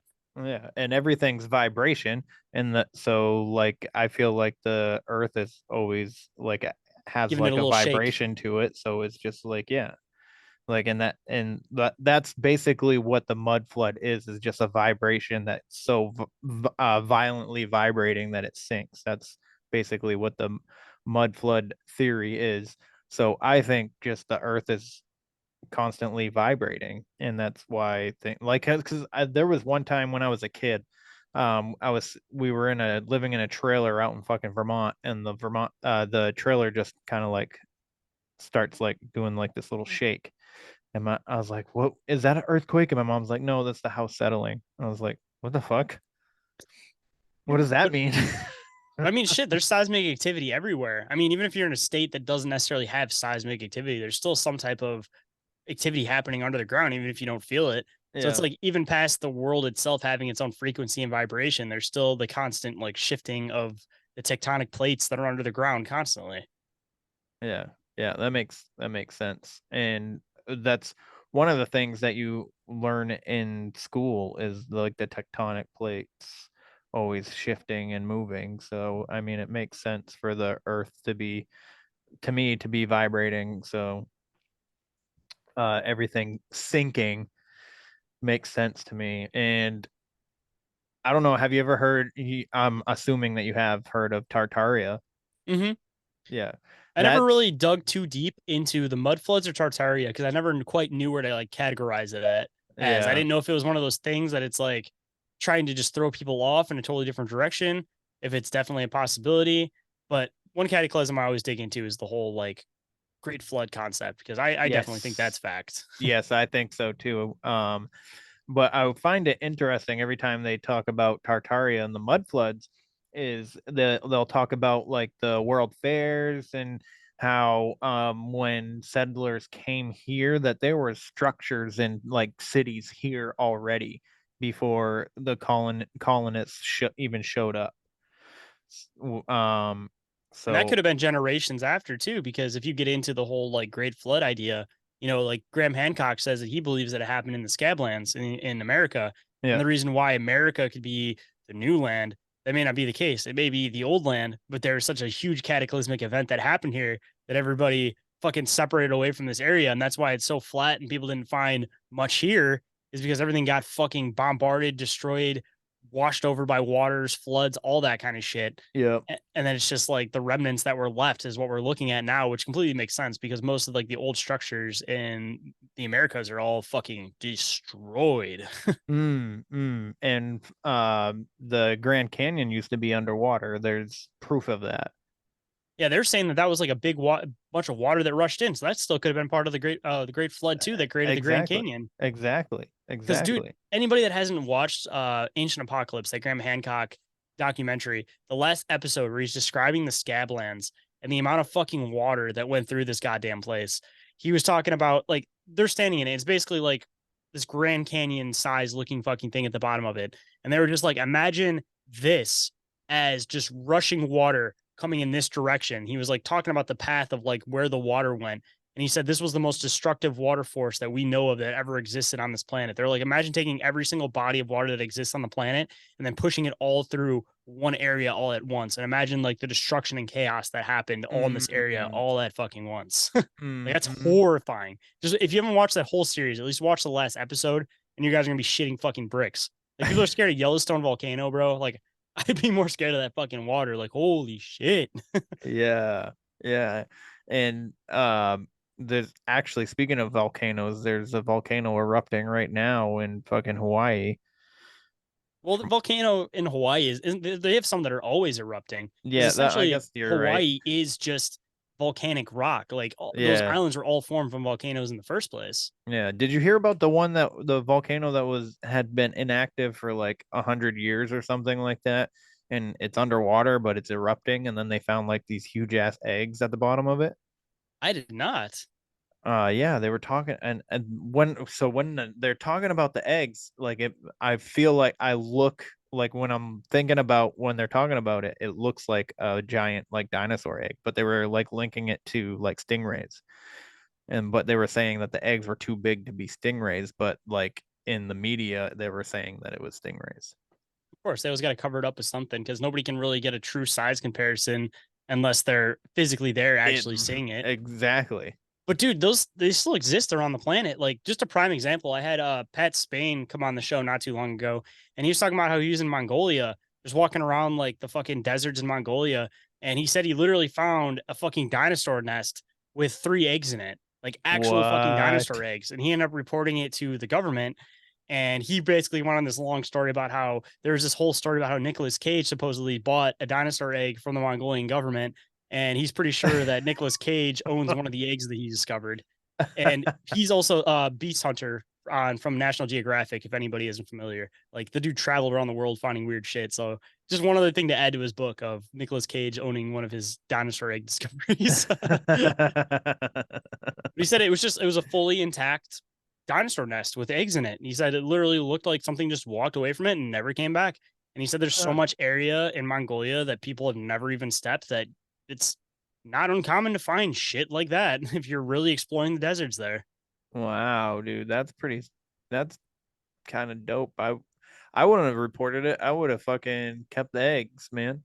See, And but he's just a to see what it biologist, was. so he was like, he wants That's to true. go That's about it the true. proper way and stuff. And I'm sure when he was doing that, he probably had a film crew with him. He was probably recording something. So it's like, probably doesn't want to take the chance. Probably respects the science too much of it, considering he is a biologist. Yeah. Honest men will stay honest, Well, Nicolas Cage owns their dinosaur eggs.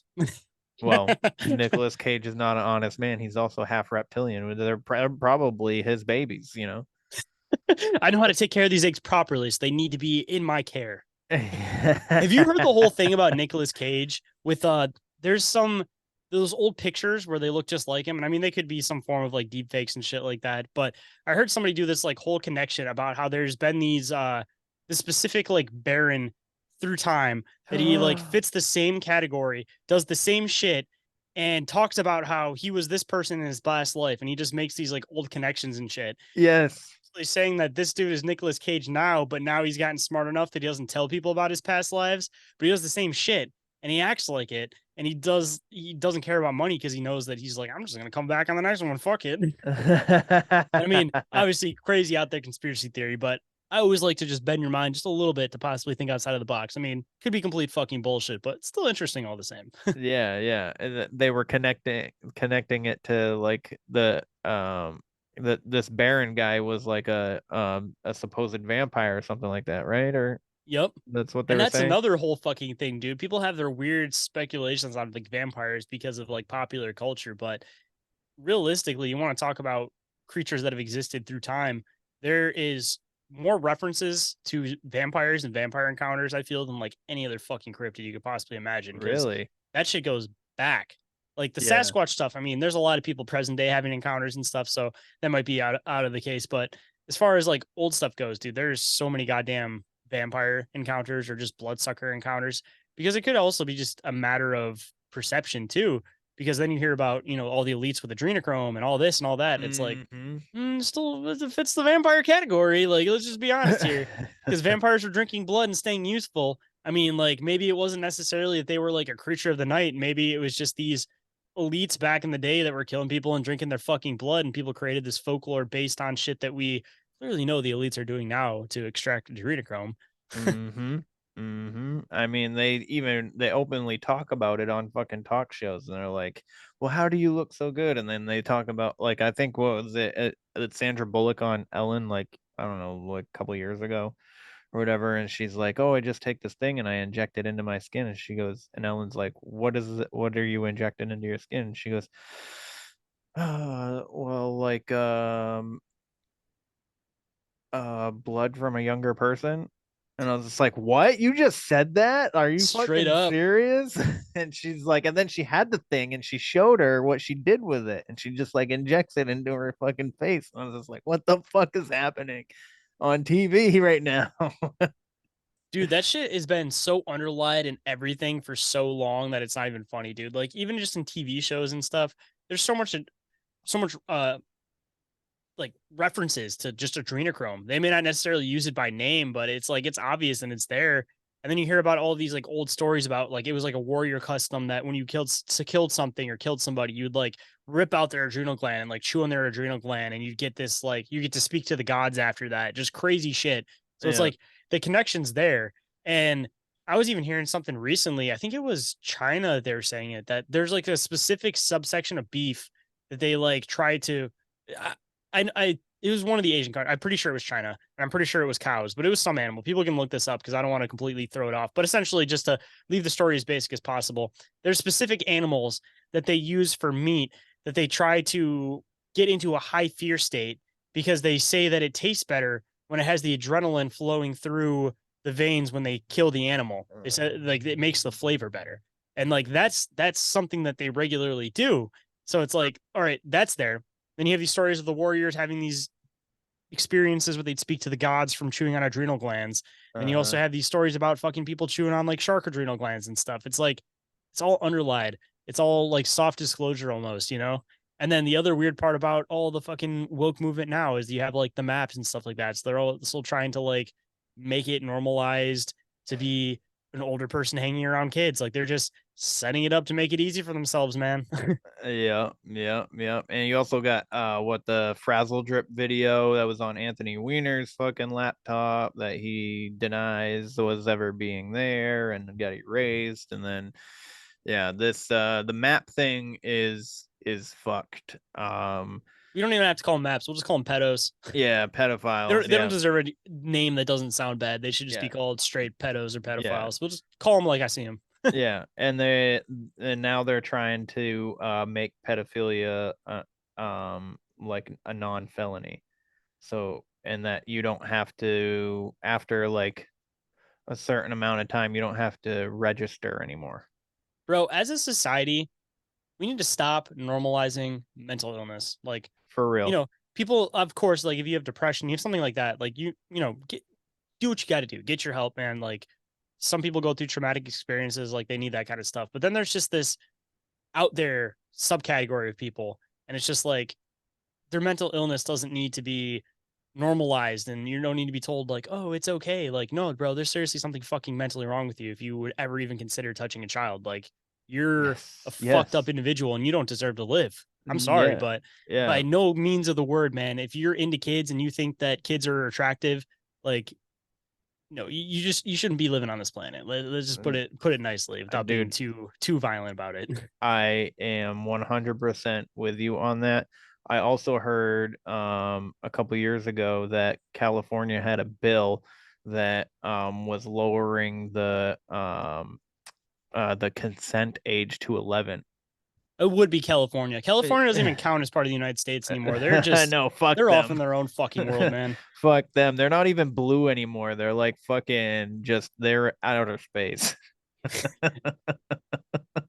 I don't even consider them liberal, like a liberal state anymore. They're new world order state that essentially everybody talks about the San Andreas fault line. Everybody else from America, bro, just needs to go over to that fault line and start kicking as hard as possible. If we just do it enough and long enough, man, we'll just break off California. They can go off, be their own island nation somewhere. Yes. Keep their views to themselves. Nobody fucking wants them. You guys can keep Hollywood too. Nobody wants that bullshit anymore either. Yeah, fuck them. Fuck them all. We don't need Hollywood to make movies. You know what I mean? They don't even make movies in Hollywood anymore. Oh shit! What did I just hit? See, everything's going back to like niche creators, man, because nobody likes the stuff that's meant for everybody. Everybody likes something that like fits what they're into. That's why like YouTube, TikTok, podcasts, like all this kind of stuff is getting to be so popular. It's becoming the main form of entertainment because again, people want something that's meant for them. People like their niche. When you try to make something that's universal for everybody, you end up making it so that nobody likes it. Exactly. And all these fucking remakes, dude. Like, dude, just make a movie about something unique. Like, stop trying to like bring back old stories. It's like I'm sick of it. Or if you're gonna bring back old stories, bring back the really old shit that really deserves some type of like depiction of it, like the Epic of Gilgamesh, bro. Like there's no fucking Epic of Gilgamesh movie. Dante's Inferno. There's no good Dante's Inferno movie. Why in the fucking world are we in 2023 and not one studio has said Dante's Inferno, let's fucking do it? You know how much goddamn money you make off that movie, dude? Like bring back not the classics, like the 70s classics. Bring back like the classic fucking literature shit. That's all the good stuff, man. Like there's a whole gold cove that these people are missing out on, man. Like literally anybody would go see Dante's Inferno. You know how fucking insane and sick that movie would be? Especially if like a big budget company did it. Yeah. And they just made every layer of hell. Like, dude, don't even just do Dante's Inferno. Make the Divine Comedy, man. Make it a 3-movie part series. I'm giving Hollywood ideas right now. So there better be some executives out there fucking listening. I want to see Dante's Inferno. I want to see fucking the other 2 parts of the Divine Comedy. I'm brain farting on the name of them right now, but essentially Purgatory and Heaven. Like, let's fucking do that shit. Like 3-part movies. There you go, right there. Everybody likes making series. Divine Comedy. Let's fucking go. Dude, that'd be amazing if they would actually get their heads out of their asses and make something fucking good. I'm also sick of the CGI shit because you look at it and you're like, yeah, that's definitely fake. And I don't like when they remade Ninja Turtles, and I was just like, fuck me, dude, what the I fuck? like the Like, 90s ones. I was talking about this yeah, shit last night, dude, about how I no love shit. practical effects so much more than CGI. Like it Yes, looks cheesy to some people, but at the same time though, it's like it's it's more real. physical. It's Yeah, it's like physical. The physical. actors can touch it. You know what I And you mean? even had to take the time to make that shit work. Like if you want to do CGI of a creature and then it gets shot and it spits a bunch of blood everywhere, you can just do that on the computer. If you're making your creature feature back in the 80s or you're trying to do like practical effects, you have to make that creature costume, which is fucking sick to begin with. Like, why wouldn't you not want to do that and be able to keep that forever? As like the Yeah. director or the writer, like keep the fucking suit of your monster. But then on top of that, you have to figure out like how to make the blood shoot in a specific way. Like there's so much more time and effort put into it that we're getting to a point as a society where we just pick the easy route out instead of doing it the way that is the better. It takes more skill to do it. Like we're getting to a point where it's like you don't need skills to produce anything anymore because we're just like CGI computers. We're like pushing everything to all AI, all that Oh bullshit. my It's all god, doing everything AI. for us, and we're taking away skills in the process. And people are seeing it as like, oh, we're making our lives easier. But it's like, yeah, but you're also losing skills in the process. So what's more valuable? The fact Mm-hmm. that you're saving time or the fact that you aren't developing, you get real skills, you know how to do some shit, you know how to make fucking fake blood, you know how to make CGI, you know how to do all that kind of shit, not CGI, but like it just takes so much more effort and there's so much more to it. And in turn, by doing that, it's like I almost feel like you're more passionate about it because you did take all the time and effort to do that. And you had to figure out the puzzle of how to make it dynamically work for like a person moving in a costume or getting shot or something. Like there's Uh-huh. more to it. It's more skill. It's like it looked goofier, but I have so much more respect for the old practical effects directors versus like the CGI people now. Yes, same.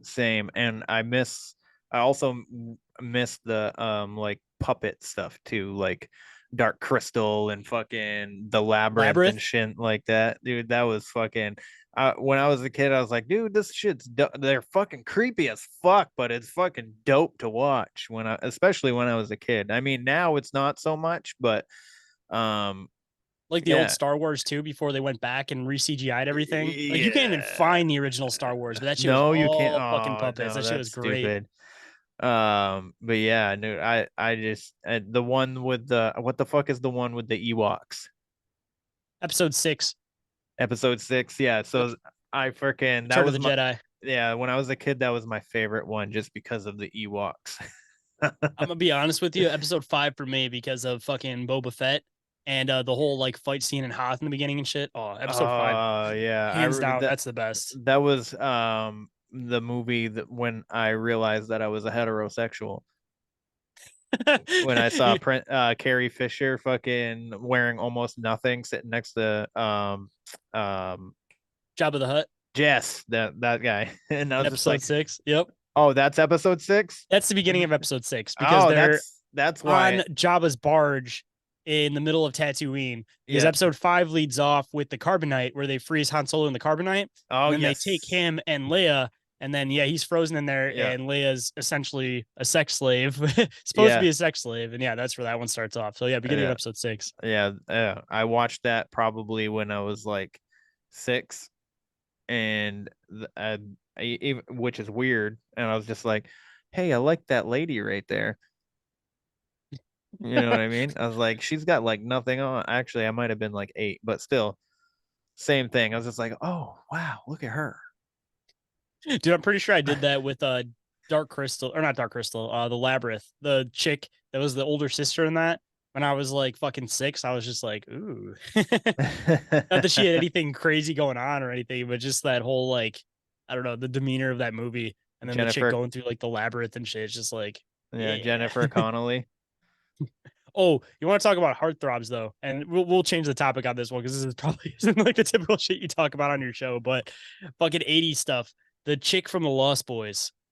That one. Yes, I've never seen her in anything else though. She was in a TV show with fuck, I can't remember the name, but she was in a TV show for a while too. But that was like her other side thing that she did. But just as a kid, being into all this like weird phenomenon and shit, and then you watch the movies about like vampires and all the different creatures, because I mean that's the base of why all of us essentially got into this shit is because we're just For sure. fascinated by bizarre stories. So we're watching all this shit.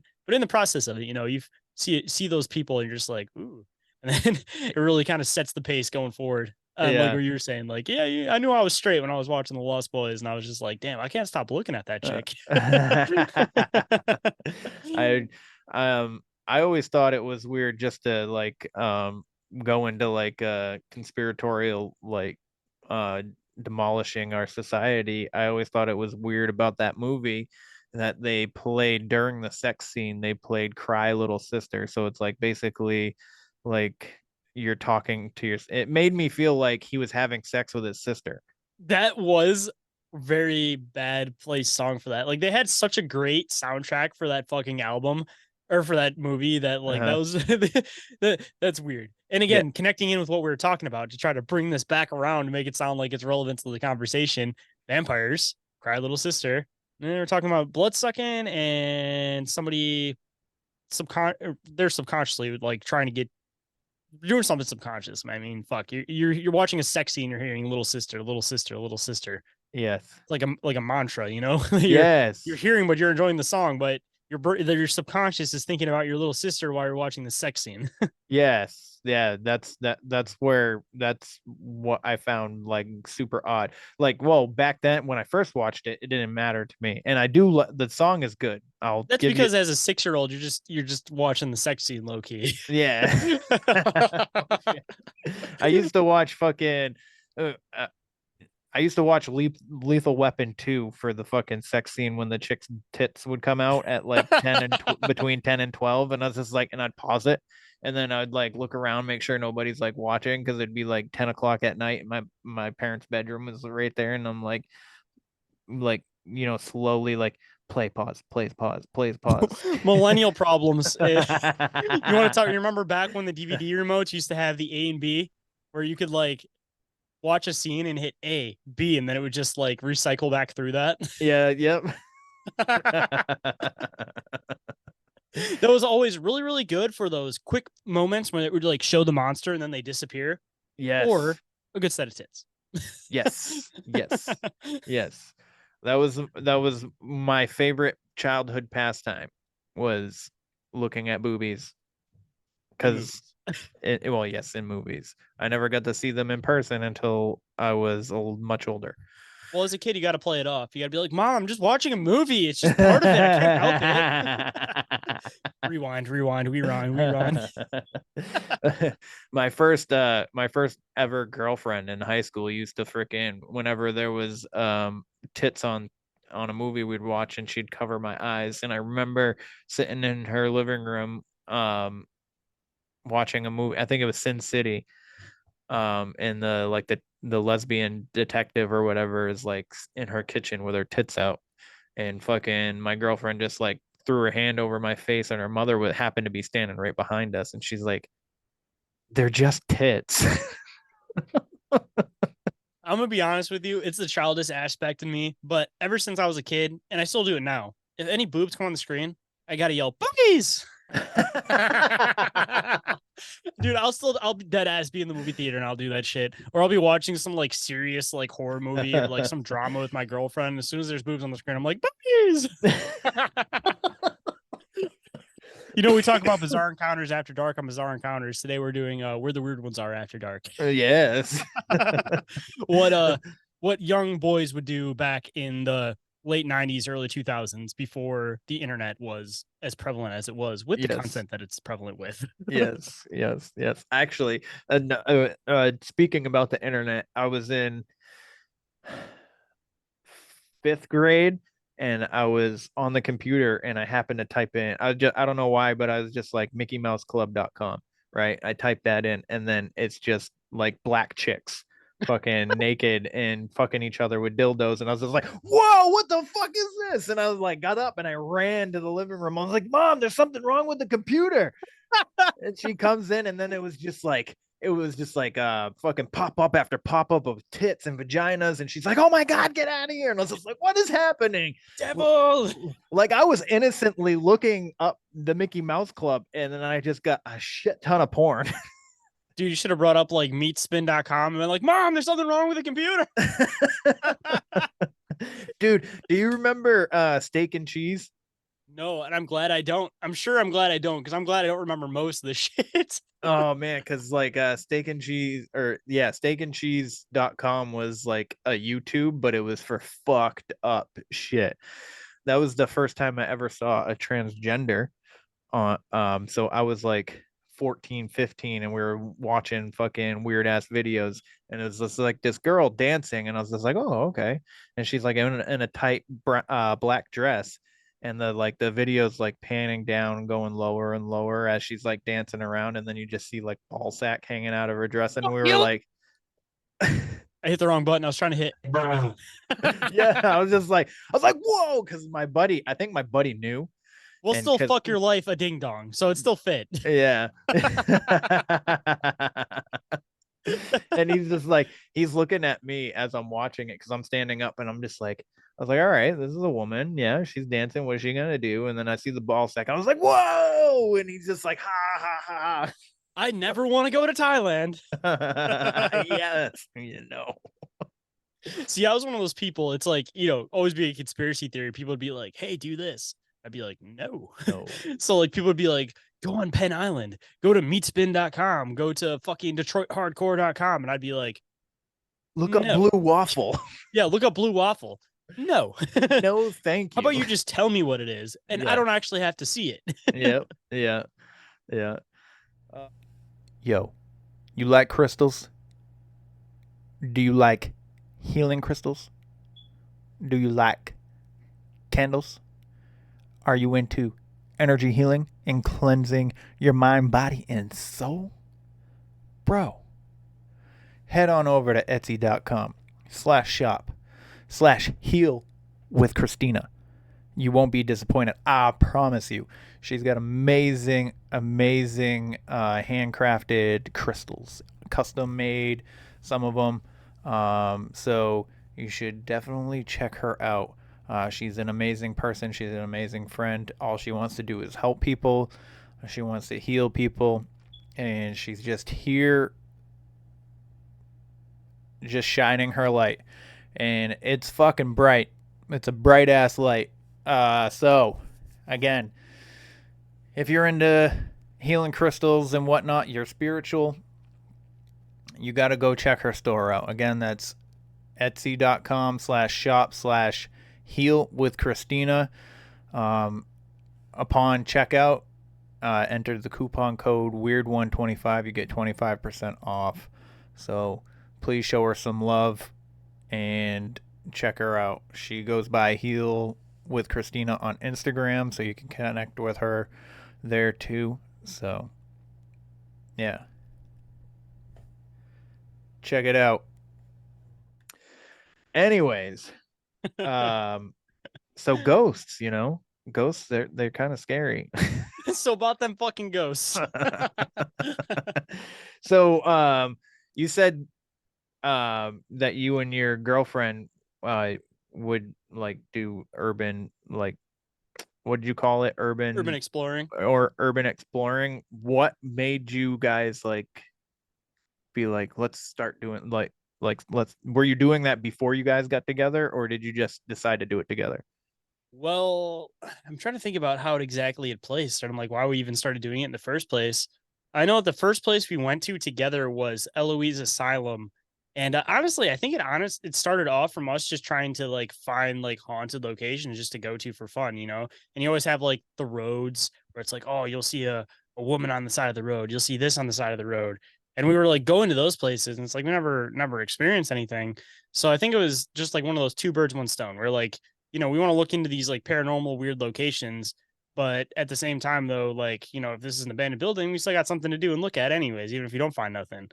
So it's like the first one we went to was Eloise Asylum, and I think they turned this into like a haunted house now, like an actual, like, you know, like Halloween haunted house, not like a get a tour of like a haunted place kind of haunted house, you know? Mm-hmm. And that place, we ended up only getting into like the one little back building because they had like fences over all of the windows, but somebody like cut a hole out. We had to slide through this like tiny little fucking hole and shit.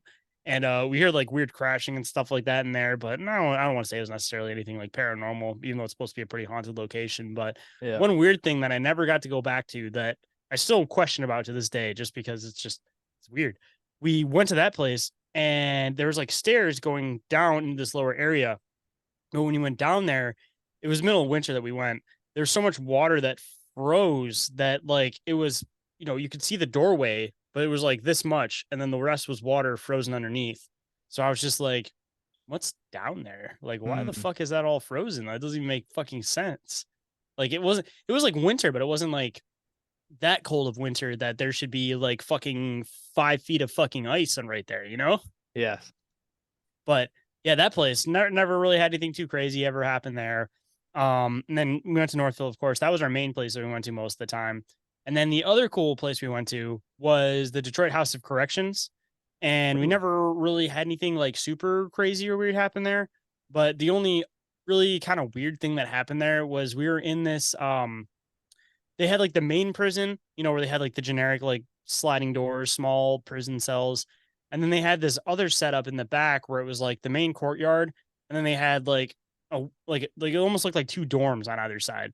Like it wasn't like a normal, it's probably like the lower, people that got in trouble for just minor shit, not like hardcore killers, stuff like that. Like it was still enclosed in, it was still a fence, but it was almost set up like dormitories, where it's like you could walk in and out, and assumably like the doors would close at night, but it was like you can hang out in the dormitory. There was like a hangout area in the front, and then you go outside and hang and do whatever, play basketball, do whatever the fuck you want to do. So we're in one of those places, and the one on the one side didn't really give us any weird vibes or anything like that. And then we went to the one on the other side, and we just kind of felt this like dark, kind of like weird, heavy feeling. We're just like, I'm just uncomfortable in here. Like, I don't know, there's just something weird about here. Like, I don't feel like we should be in here, right? So we go to leave, and this fucking bird just like flies in, and it fucking like hits this fucking desk and like ends up like in the desk drawer. We're just like, what the fuck? Like it scared the living shit out of all of us. Like this thing just like flew in and just like fucking hit the desk and ended up in the drawer. And we're like, what? Why? What the hell? Like, did he kill itself? Is it dead? Like, what the fuck happened? So like we like tried to like wiggle the drawer, and like nothing happened. And then I think somebody like kicked the desk, and this bird like flew the fuck back out. And it was a black, I don't know specifically what type of bird it was. It wasn't like a crow or anything like that. It wasn't like a raven, but it was definitely like an all black, like smaller bird. And yeah, we're like, all right, that's time to leave. That was kind of weird. But yeah, I think those are the main 3 places that we went to, but Northville was the primary main one. Yeah. And just to throw in another weird story of Northville, pertaining to my possible encounter there, part of the reason why they ended up tearing the place down was because there was random deaths that happened there. And there was 2 random deaths where people fell down the elevator shafts, as they said it. But coming from somebody that used to explore that place regularly, like the elevator doors for the most part were all like closed and sealed shut. And there was a couple floors where the doors were open, but they were open like at most maybe like 6 inches. So nobody was falling down there. Like somebody shoved themselves in there, or something, cough, pushed them down there. Fuck. But that's why the cops started watching that place hard, where it's like there was like a courtyard in the back, and like we parked back away and went through the woods and shit. So it's like nobody knew we were there. And we were smart about it. We'd put all of our shit in a backpack. We were like all black and everything. And when I say we kept our shit in the backpack, I mean like we had like supplies for doing this shit. So the intention is you leave all that shit in a backpack, and then if you ever get caught, you just ditch the backpack somewhere and somebody's coming, and then it just looks like, oh, we just walked up, we're just checking it out. So it's not as like incriminating as like, you're sitting there and you have fucking like wire cutters and fucking all the shit that looks like you're trying to break into the fucking place, Yeah. But yeah, we'd look over into the fucking courtyard, and like cops would just roll in there and sit, and everybody thought that was a good spot to park, dude. So it was hilarious, dude. We watched so many people that would come into that building, and they'd park there, and the cop cars would just pull up behind them and just sit on the back of their cars and just wait. And we'd be up on like the 8th floor, like looking over on the roof, like, oh, these poor motherfuckers. And you have no choice. They're sitting on the back of your car. Like you're going to walk out and you're going to get busted. That's that. Like there were so many goddamn times, dude, that we watched the cops come and like arrest people while we're like up on the higher floors, like peeking out the window, like, fuckers. Like, why would you park in the courtyard next to a police station? Like there was literally like another hospital, like down the street that was like maybe like a 10-minute walk in, busy ass parking lot. Like any logically thinking person is like, all right, I'm going to sneak into this place. Maybe I should go on the lot where nobody would ever even recognize my car is there, versus like, I'm the only fucking one parked in this entire campus. Like, obviously somebody's fucking there.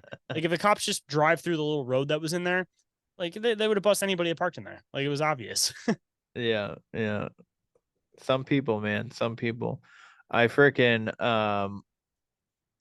I used to try. Well, I guess I didn't used to try and get into this building, but me and my buddy were throwing rocks at this abandoned. It used to be a school, and they were getting ready to tear it down. We decided to start throwing rocks, and then it wasn't. Well, actually, so listen. Before we did this, we were walking down the street, and there was somebody walking down the street in front of us, but we thought it was really like they looked weird, and we're like, "Hey," and they didn't turn around, and they just kept walking. We're like, "Hey, what are you doing?" It was like fucking midnight. We're like, "Hey, what are you doing out here?"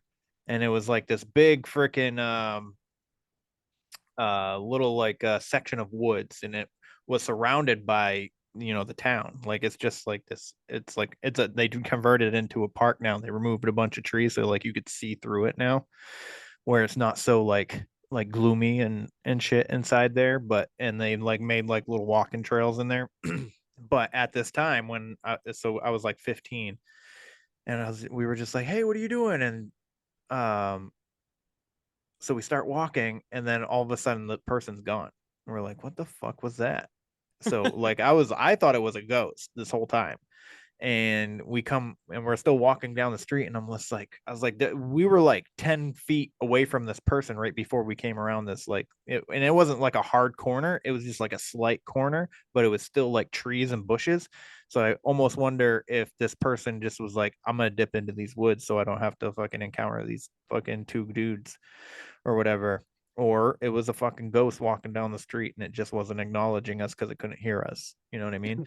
It's existing in another dimension altogether. Yeah. And but anyway, so probably like 50 to 100 feet was the school, and then we walk around the back of it, and my buddy's just like, let's throw fucking rocks through the windows. So we start throwing rocks through the windows, and some dude fucking comes up to us and with a fucking huge ass like Machete.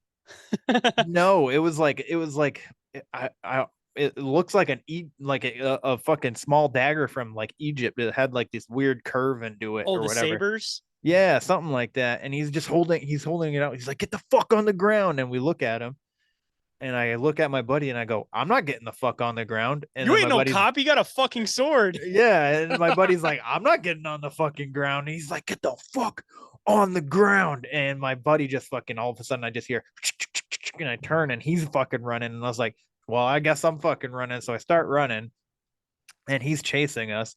My buddy goes this way, and I ended up going this way because when you have somebody chasing you with a fucking weapon, you want to disperse. So like they They got to either pick to kill one of you guys.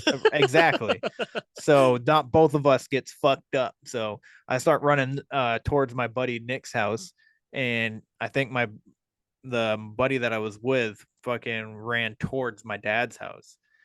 And I stop, and I'm just like, I'm catching my breath, and I'm like, fuck.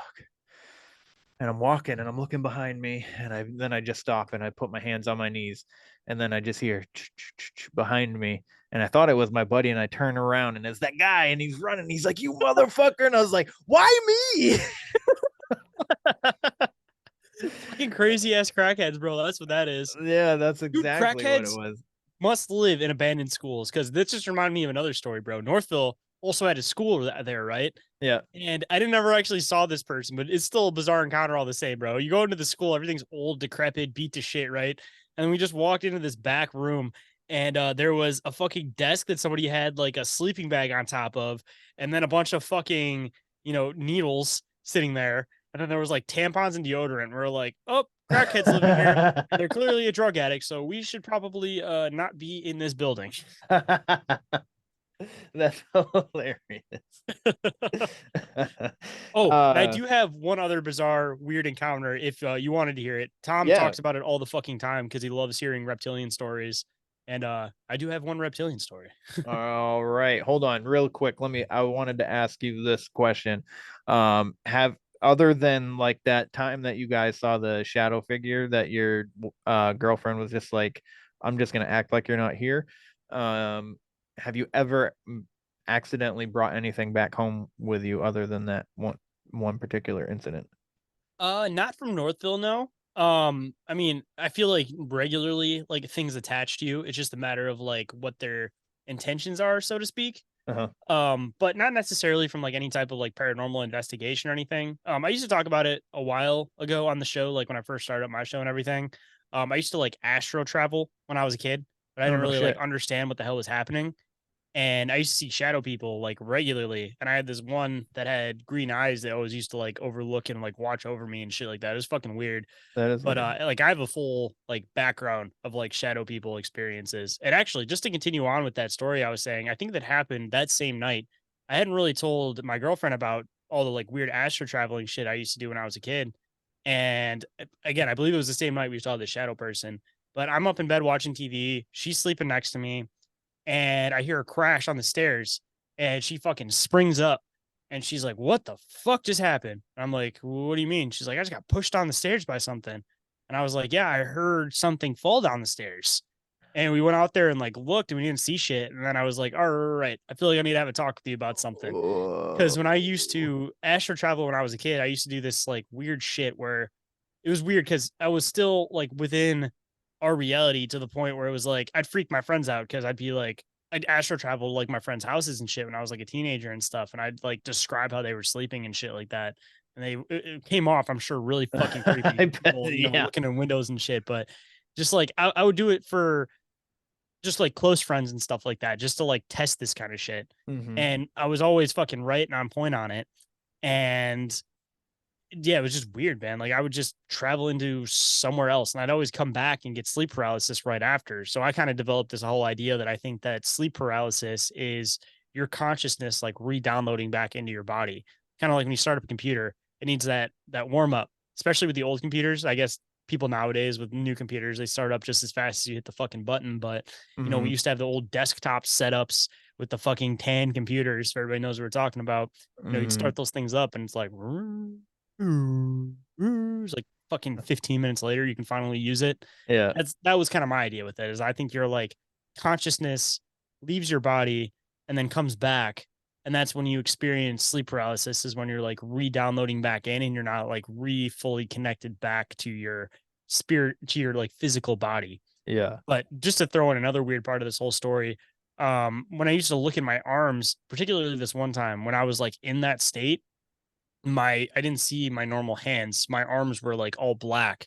And the best way to describe it is, those people that get like the solid black tattoos Yes. where it's like the skin fleshy color still. That's what my hands looked like. Because you can only see your arms because, if you look in a mirror, you can't see anything. Mm-hmm. But if you're looking down at your arms, it would just look like all solid black. Like it was fucking weird, dude. It was almost like now I'm starting to question it because I never really connect two and two together on this one. It was like when you astro travel, bro, could you theoretically be the shadow people? Is that what the experiences are that people are Dude. seeing? And maybe Yeah. more people that astro travel. And if there is anybody else out there that's listening to this that astro travels, look at your fucking arms and tell me if they're all blacked out. And if they are, maybe we can start connecting some shit that maybe all these shadow people phenomenon that people see, or at Or least part just of it, not us. all of it, but part of it might Yeah. literally be people astro traveling. Yeah. So, speaking of shadow people, I literally just had an experience this week. I'm not going to talk about it on my show. I'll wait till next week when we're on your show. So, Win. um, yeah. So, it was really weird, and I'll tell you why. When we record next week for your show. So, but yeah, it fucking scared the shit out of me, and I've been waiting to go on somebody's show to talk about it.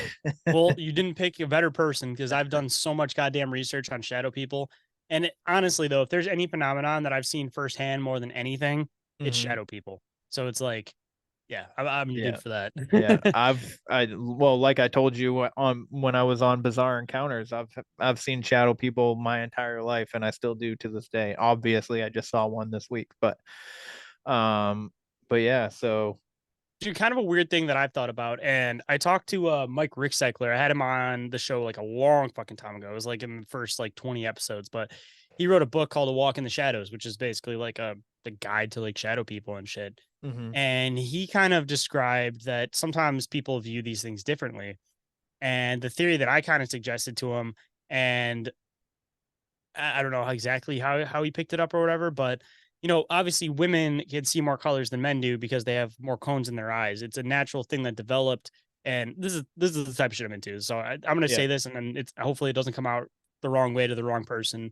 But speaking from like how history has played itself out, like usually men typically would have been the hunter gatherers, and then the women were the ones that were, or the men were the hunters, and then the women's were the gatherers. So the men got physical, got good at shit like that because we were the ones hunting down the creatures to eat. And then the women, they developed more cones in their eyes because they were the ones that were looking for berries, different things like that, foraging. And if you pick this berry, you could die. If you pick this berry, it's delicious and you're going to live. And the only difference is a slight little bit of red color difference, So like women developed more cones in their eyes so that they could differentiate these things and, not be end up killing people and stuff with giving people the wrong food. Like you hear about this shit with like the amanitas because there's like the one that's kind of red and the one's other red, but that's a whole other thing. But getting it back into the shadow people thing, it seems like I've heard of a few cases where there'll be like a man and a woman that'll see quote shadow person, but the guy will see it as the dark shadow and the girl will see it as like a light figure. So I mean, this may not be universal across the board. It may depend on people's eyes, but I'm kind of wondering if, on average, guys tend to see shadow people more, where girls tend to see ghosts more because of the development of the eye types. Because guys' eyes are less developed with colors, so our eyes might just fill this thing in as all black, where a girl's eyes has more ability to see different colors and stuff. So they might actually reset these things and pick them up a little bit more physical than we do. That actually makes sense. Going off on that, so my ex-wife and I had this comforter, and it was like my favorite one to like cover up because it wasn't like for our bed. It was a comforter kind of a blanket, but it wasn't like a big, like I would say, I guess it was the like exclusive teenagers blankets. Yeah, you used to just take those really nice comforters and you wouldn't tuck in the sheet or anything, and you just curl up in a fucking comforter and use it as a blanket. Yeah, or like the thinner ones. No, it was just small, like in like a twin corner comforter to corner. Yeah, it was almost like a throw, but it was comforter like material. You know what I mean? That sounds amazing. Yeah, and I used to use it on the couch, and and I thought the entire time we had it, I thought it was white, and my ex-wife was like, "It's green." I was like, "No, it's fucking white." We used to argue about it every day, and then like people would be over our house, and they're like, "What color is this? Blanket?" And it was usually women, and they're like, "That's green," and I'm like, "No, the fuck, it's not. It's fucking white, but it's like tinted, like a slight green, like a mint color kind of. So it's like very subtle green." And it took me like the longest time to like really be able to like hone in on the tint of it and be like register it. Yeah, but like for like years, it was years. I'm like, this fucking blanket is white. I don't know what the fuck you're talking about. So like, yeah, I mean, it makes sense. The women can see colors a lot better. I feel like every guy has some type of color that like fucks with his eyes, but the matter is that most guys have no line of, or have no standard of preference or of comparison. So it's like they don't necessarily know that they see the color fucked up. But I've noticed it with myself, just pointing stuff out to people like, oh, that's this color, that there's certain shades of brown and green that my eyes mix up. Oh, really? I think every guy has one, but it's just a matter of, again, having like a means of comparison to actually realize that you're seeing a color fucked up. And sometimes it just takes your girlfriend like redescribing colors. But sometimes that's hard to exactly figure out, though, because a girl will see a blue and go, oh, that's turquoise. A guy will see a blue and say, that's fucking blue. You'll see 10 different shades and you'll go, that's blue. Yeah. Girls will be like, this is peacock. This is this.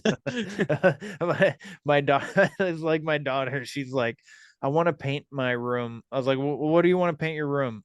And she's like, I'd like to do pink. And I go, all right. And she's like, not like pink though, like I think soft pink. And I was like, what the fuck is soft pink? Pink is fucking pink. It's either bright pink or it's like flat pink. Like, yeah, that's what you get. Yeah. And then I was like, all right, well, we'll just go choose the color. And we're going through through them, and I shit you not, there's a color called soft pink, and I was like, no fucking shit.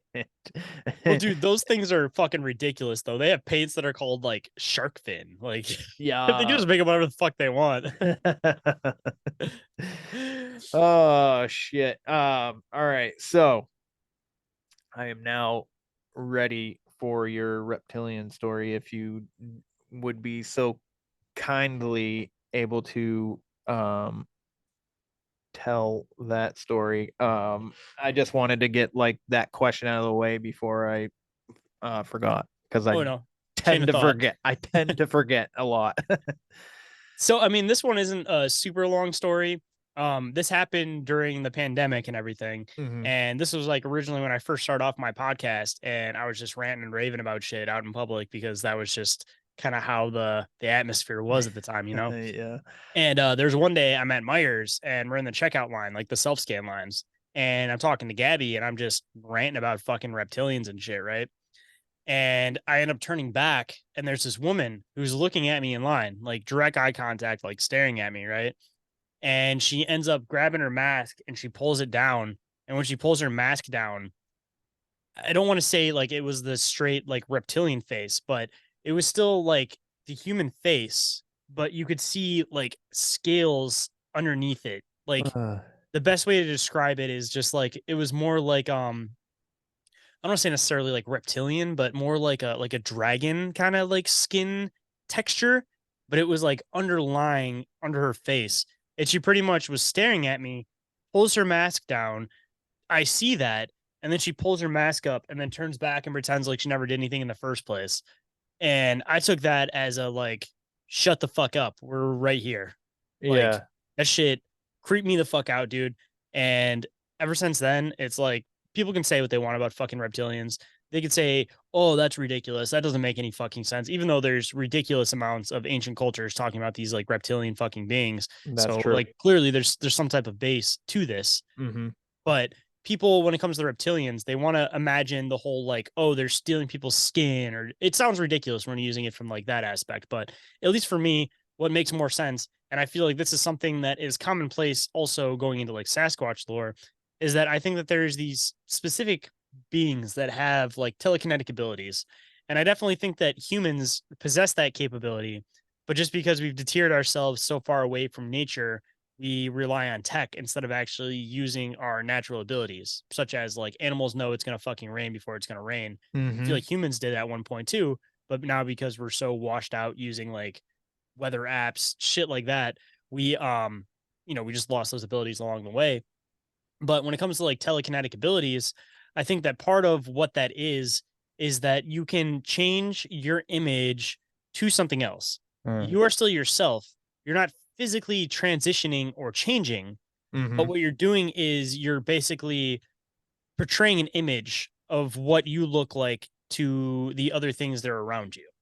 And I mean, this could even fit into the whole like werewolf lore thing where people are transforming into werewolves. It may not be that they're actually transforming into werewolves, but they're projecting a telekinetic ability that makes it so people see them as werewolves. And again, connecting what I was saying into the whole Sasquatch thing, if these Sasquatch potentially do have some type of telekinetic ability, which again sounds completely fucking woo-woo, but there's a lot of very specific abilities only certain animals in nature have, and they sound crazy and woo-woo until you actually discover them, such as fucking chameleons changing colors, the fucking octopus changing colors, like completely learning how to camouflage themselves.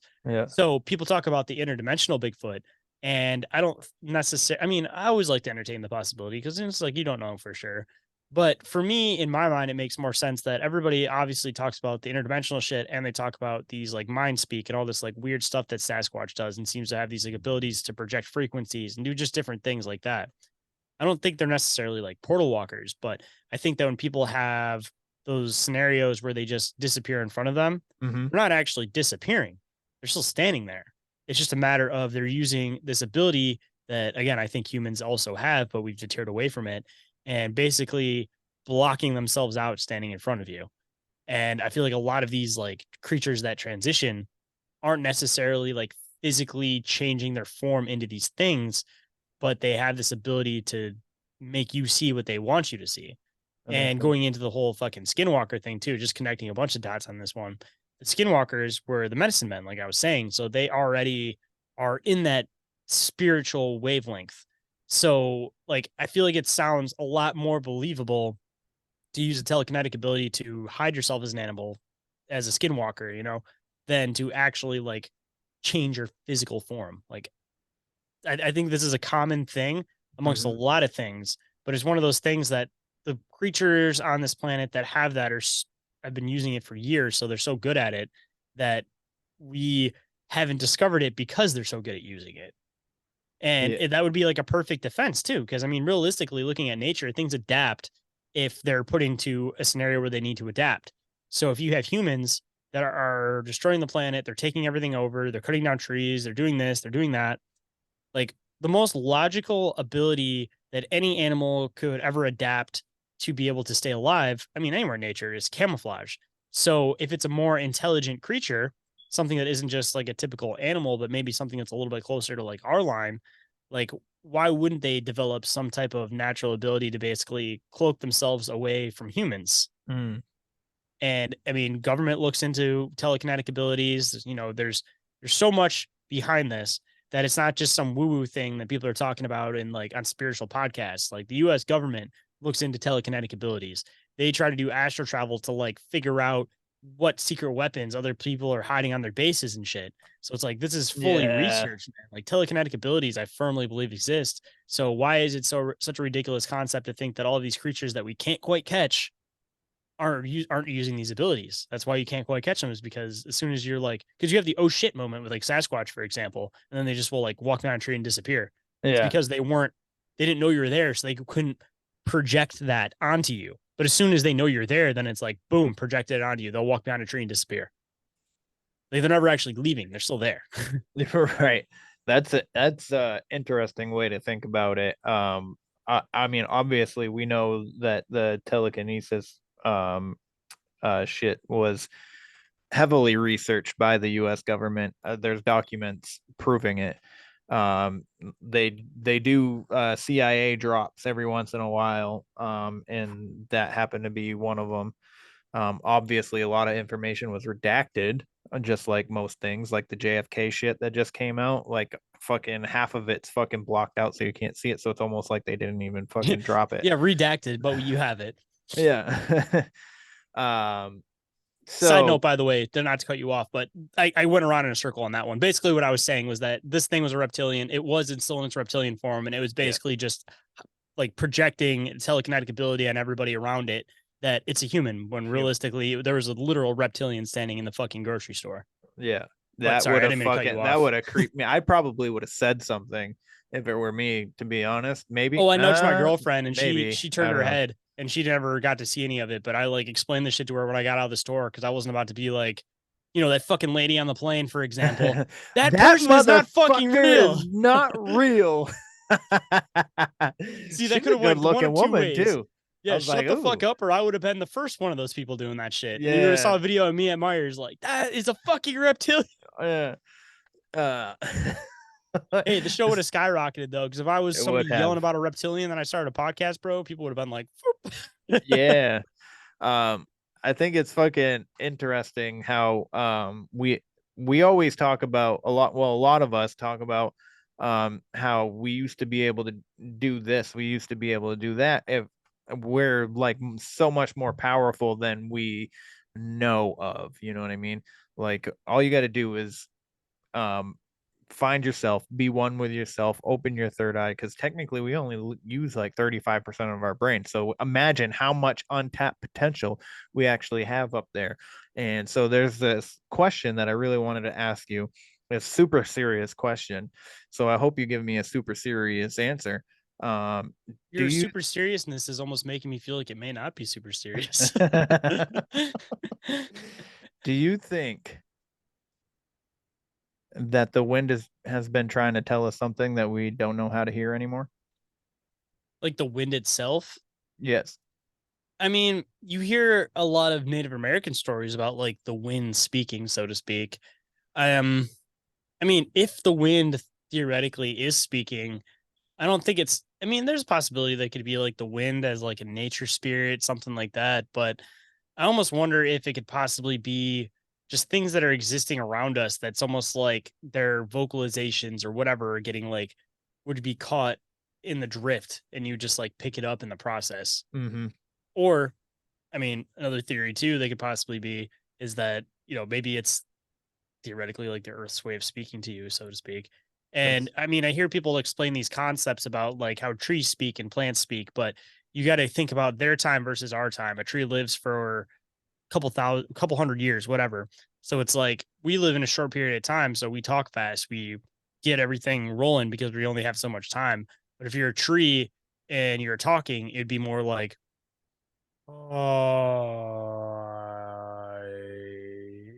because I hear these things about Yeah. like people basically taking like time lapse of like the woods, and they'll hear these like communications that like come from the trees and like higher pitches and frequencies once they like lower them so that you can hear them like where humans can hear. Yeah. And you like speed them up. I mean, it sounds like, I mean, we judge intelligence by our intelligence because this is our understanding, but like a tree can be just as intelligent but in a totally different way. These things could be like communicating with each other. The wind could fucking be communicating like you were asking in the first place, but it's just a matter of, again, we don't know how to pick it up because our cycles are moving faster than the other one, and there's a language barrier still, and the fact that like humans think they're on top of fucking everything, but again, that's just because we're looking at it from our single perspective. Like, not to keep bringing it back to Sasquatch, but people talk about how Sasquatch, it's like, oh, they can't be more intelligent than us. Well, it's like, all right, you're a human, you live in society, so you need to learn to read, you need to learn how to write, you need to learn how to do all this shit. That's what we judge intelligence off of. But if you're something living in the woods, what practical reason do you ever have to read, write, play an instrument, do any of that? You don't. Like, it doesn't mean that they're not intelligent. It just means that they're intelligent in a totally different way, shape, or form. Mm-hmm. Because they can build structures, they know where the food's at, they know where this is at, just as intelligent as anything else, but intelligent in a different way. And as humans, we need to stop judging intelligence off of like book learning and shit like that, and start realizing that intelligence is a lot more past that. And it's also has to be practical depending on like what you're doing and where you're at. So it's like a tree's not intelligent. A tree is intelligent. Trees communicate with each other. There's a mother tree that'll like push water to the younger trees using like mycelium networks and stuff. They're just as intelligent. It's just a totally different form of intelligence because they're running off of survival, where at one point we were doing that kind of shit, but now we're not. We're judging intelligence off of not real world skills anymore, but like how many degrees you have, how many this, if you can read, if you can write, like different forms of intelligence, man. Yeah. I love that answer. I didn't think that you were going to think that was a serious question. That's why I had to say super serious, because because I was on Theo Vaughn was on Joe Rogan, right? And he asked Joe Rogan that question, and like there's a clip of it going around. And I was like, no, I think he was being serious. Like that's a serious, like I think, like I mean, Theo Vaughn, that's just because he's so off the wall sometimes. It's like sometimes you don't know how to read him if he is trying to ask a question like that and being serious, because then the next thing he'll hit you with is this guy used to pay us to bury his shits in the backyard. Like, yeah. It's still funny though, like to watch that clip, because he's just like, he's sitting there and he's just like, do you think that the wind is trying to tell us something we don't know how to hear anymore? And Joe Rogan just looks at him, he's like, no. And then Theo's like, oh, okay. Yeah, I would assume that was a serious question too. That was probably like the one time Theo was getting deep. Yeah. I mean, I feel like that dude honestly probably is really deep, but it's the typical like comedian's curse, I guess you could say, that it's like you think deeply, you have some skeletons in your closet, you have your demons, and the way that you learn how to cope is through comedy. And that's what, like, dude, there's so many of these comedians, dude, they'll drop some like dark shit, but then they hide it like within comedy. Like, what's that? He's from that Best Friends podcast. The one, you know what show I'm talking about? No. There's fuck, what I think, I don't know when that the Asian guy is Bobby something. Oh, Bobby Lee. Yeah, that dude is always dropping shit.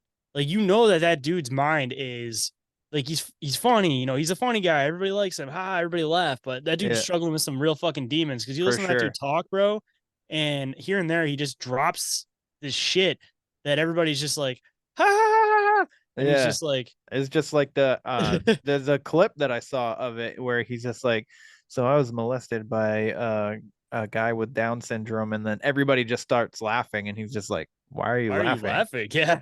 I was fucking molested. And then he goes, I was violently molested. And he's like, bro, if you don't want us to laugh, you can't start adding more adjectives to it. But yeah, a prime fucking example, dude. Like he was on The Cabin, that Bert Kreischer fucking thing.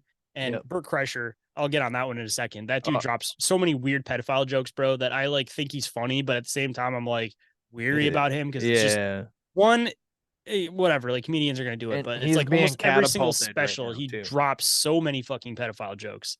Yeah. But that Bobby Dude was on his show and he was like talking about his life and how he became a comedian. He was just like, I had a fucked up life, so I just had to laugh about it. And he's just like, he gets all serious and shit. And like the other two are comedians, so they're laughing. But it's like, also, again, they're all comedians. It's a coping mechanism. The comedians are laughing because they're uncomfortable because they deal with the same shit. Yep. For sure. I have a problem with people knowing that I'm kidding. I have like that deadpan humor. My ex-wife and all of her friends would be like, I would say something and be like, they would get scared, like they think that I'm mad at them, and I'm just like, I'm just fucking with you, like, and they're like, well, I don't know if you're serious or if you're kidding, like. I do that with Gabby, dude. I'll like say some shit, but I'll say it as a joke, but I'll keep a straight face while I'm saying it. She's just like, you're an asshole. And I'm just like, I'm not. It was a joke. I wasn't trying to be an asshole. Yeah. Like, your expression after when you say it, like, I'm trying to read it. It's so much fun. So much fun. Last question for you. Are you finding fulfillment in all of the things that you have going on for you today? Fulfillment in general or fulfillment as in the podcast? Well, fulfillment in your life. Like, do you feel like you are reaching towards your life's fulfillment? Slowly but surely, I'd say. At this current time, again, weird time of asking, life has its ups and downs. Currently, kind of, I wouldn't say like in the down, but kind of like in the middle, Yeah. But, it's getting there. I got the show. The show always tends to keep me happy. This is like my safe zone, I guess you could say, because a lot of people who listen to my show, your show now, I seem like a very fucking talkative dude. And I am around like the right circles and around like the right people. Like I'll go to a cryptid convention. I'm fucking talking to everybody and shit. But like in normal everyday life, like I'm the dude at work that's all the way in the back trying to avoid everybody with headphones on. I'm the same way, dude. I'm the same way. I was just talking to my boss about this the other day. Because ever since she came on as my boss, like I've been like starting to, also with this podcast has been like helping me with like my social anxiety and talking to people that I don't know, you know what I mean? And so like in work and having conversation, like I feel like my boss and I are becoming like kind of like friends and shit. And then I'm starting to talk to like my coworkers and everybody's just like, this is weird. Why are you talking?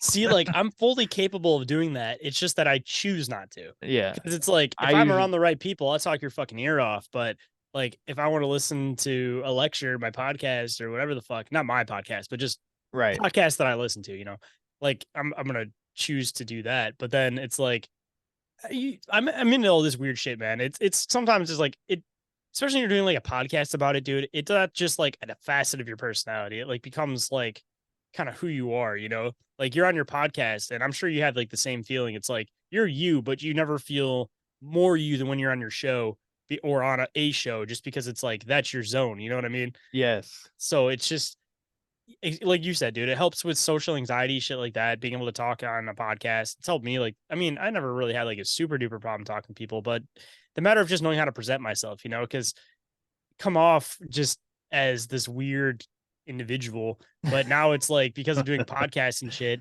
I'm more confident in the way I talk. I like project my voice more when I talk, so people actually like listen, because that was, I think, my huge thing before the podcast was that I had a lot to say, but I was one of those people that didn't like make people listen, so to speak, Yeah. So it's like, somebody would be like, oh man, this bee almost stung me. And I'd be the guy that's like, well, if it's a hornet, it's going to actually sting you, but it's not, they're just assholes. But if it's like a honeybee, they usually try not to sting you because they usually die after they sting humans because their spine ends up getting pulled out. I'm just giving you like facts and stuff like that. It's not like, and people just not really pay attention or like listen and stuff. And it's like, I like bestowing just random facts on people. So it's like after doing the podcast, it's now like, instead of me muttering under my breath that shit, I'm like, did you know that bees do this? Like it teaches you how to be like more of a character sometimes, Yeah. And half of like the battle of getting people to listen is just being like an entertaining person to hear talk and like listen. Yeah. And I don't know if it's worked for you, but I've noticed that since I started a podcast, as I'm doing it right now, like I'm always talking with my hands now, like all the time. I never did that before I started a show. And now it's like, I'm just talking at work. I'm doing it now. Like I can't help it. Like I'm just always talking with my fucking hands now. Yeah. I talk with my hands anyway, but when I watch the video for my show, I'm just like, why am I doing that in that way? You know what I mean? Like, why is my hand like especially when I do my intros and I'll be talking and I'll just be like going like this randomly, and I'll just be like, so welcome to Where the Weird Ones Are. This is blah blah blah blah, and then the blah blah blah blah, and then blah blah blah blah, and then I'm just like, why are my hands doing that? Your hands got to be weird because it's where the weird ones are. That's true.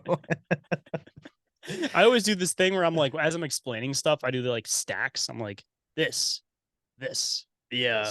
Yeah. My grandfather does that. And then I think my mom does like, well, for one, and this I do that too. and When for I start two. explaining shit. I think that's a parent trait. You start getting that as a parent. You need to have a visual for your kids. You're like, number fucking one.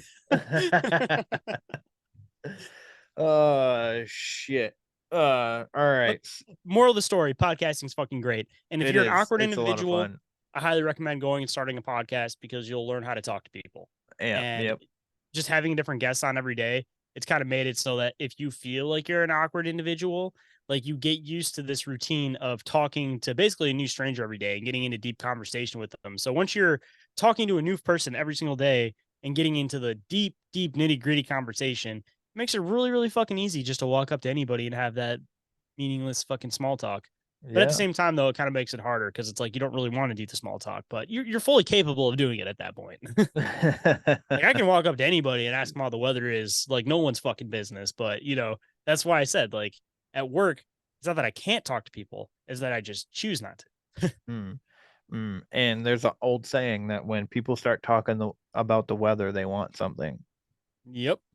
See, I mean, just in general, I mean, it's part of what we do as a whole, I think, but more often than not, it seems like the podcaster type, we're like the sit back and observe type, which is what kind of got us into what we're doing. So it's like, rather than being the center of the room that everybody's looking at, I would rather be in the back, observing everybody and seeing what everybody else is doing.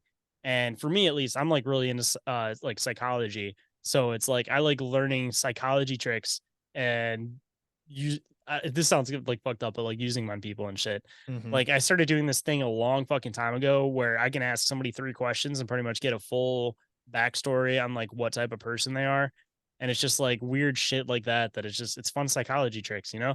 Like essentially, if anybody's curious, the main bulk of it is pretty much that you ask people what their favorite character is, like from a movie, from anything, because usually the character that is their favorite is either one that they associate with or one that they inspire to be. And then you ask them who their least favorite character is in a movie or anything like that. And usually what their least favorite character is something that they hate about themselves or about their own personality. And it drives them crazy because more often than not, people have an issue with somebody. It's because they see something that they don't like in their own personality in that person, except it's way more. So it's like, it drives them fucking crazy. And then, what was the last question? It's been a hot minute since I did this one. I have to dig around my brain for a little bit, but that's the majority of it is that you pretty much will ask people questions like that. And you can pretty much get like a full description of people, like mainly off their favorite character. And once you kind of like feel them around a little bit more, you can kind of infer whether or not that's who they associate with, because it's like themselves, or it's somebody that they inspire to be, depending on like, again, sometimes with the character, you can tell it's pretty fucking obvious. Like if you have like a really quiet person and they really like their favorite character is like the loud, obnoxious one that's in a show or something. It's like, they're shy, they're quiet, that's what they inspire to be because they wish they could be out in the open. They wish they could be like everybody, you know? Mhm. Or, you know, if you have somebody that came from, somebody came from a bad house, usually, if they really, really enjoy hero characters. And this is one that, I'm going to throw myself under the bus for this one. I found this one for myself is that when you associate with hero characters, it's more often than not because you came from a bad childhood and you want to be the hero in your own story. So Yeah. you crave this adventure. You crave to go on an adventure because the hero is always the one who has a basic mundane life and then something happens and then he gets projected into being the forefront and being the hero. So it's just archetypes of characters based on people. Like you can get full fucking readings off of people by asking them questions that they're not even aware that you're even asking. Like Yeah. it's fun. Psychology's fun. Yeah. I have, well, like, I have, I've always daydreamed about myself being like a hero character. So, And I mean, talking from like your thing too. I mean, you had your weird experiences as you were a kid. You had kind of the same thing as me. So I yeah. mean, it totally fits the bill, you know? Yeah. Yeah. And I mean, I was bullied in school. My mother used to beat the shit out of me, and just stuff like that. So, and then my Yeah, dad wasn't really present. So, you ain't too different, you and I.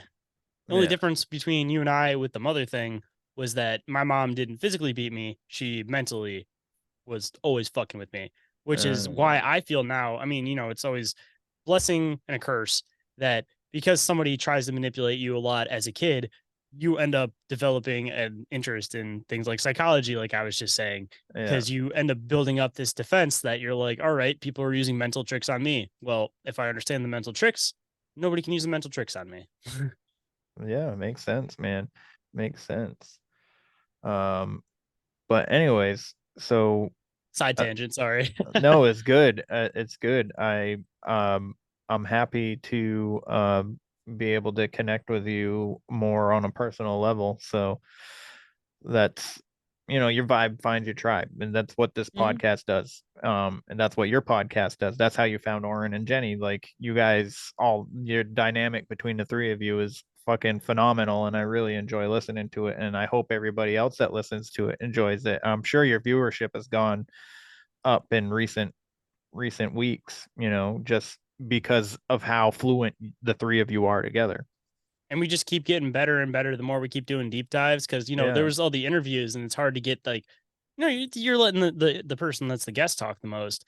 But when we started getting into like more of our deep dives, which is kind of where we're pushing at more now, it's like we're all falling into the roles more. And dude, Mhm. it's like bizarre encounter. Like I love inquiries. Inquiries is always going to be my baby. So it's bizarre Yes. encounters, but Right. like there's not a more fun show to hop onto than the deep dives on bizarre encounters, dude. Like Yeah. that is like, sometimes you get like stressed out before a show because you're just like, oh, this is a big guest. I don't want to sound dumb. I don't want to sound stupid.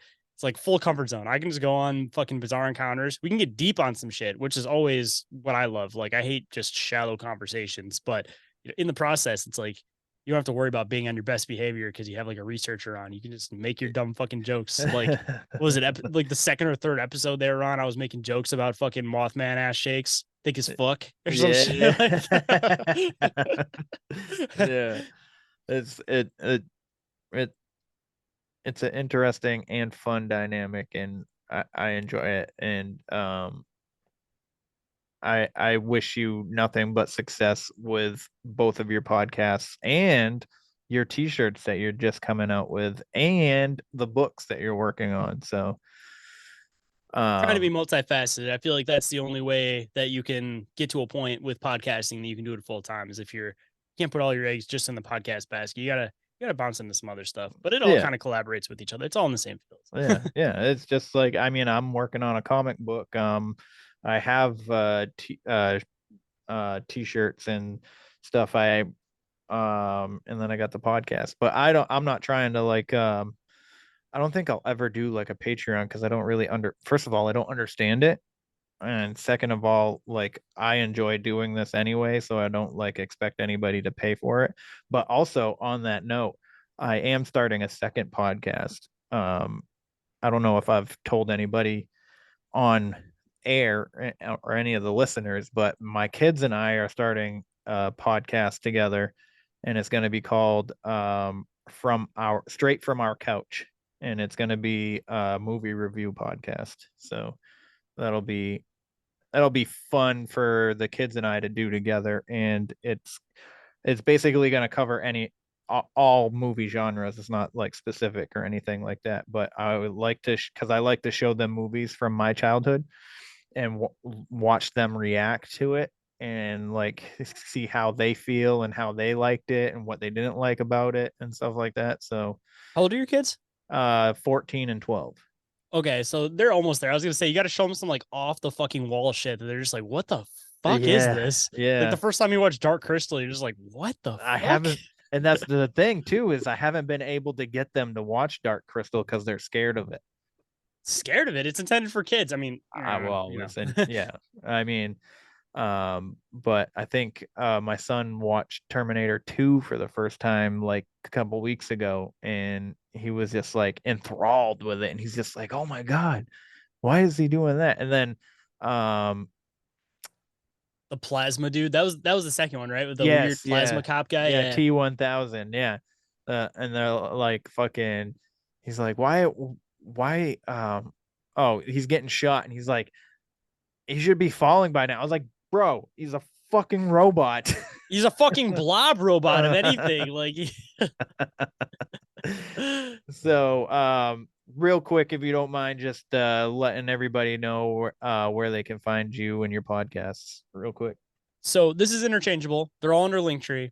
If you guys want to find all of my shit quick and easy, LANKTR.E/open_mind_media. But if you guys want to find the shows individually, same Linktree, LANKTR.E, that weird thing. But Inquiries of Our Reality podcast or Bizarre Encounters. Or if you guys want to, always quick and easy. Everybody has Instagram.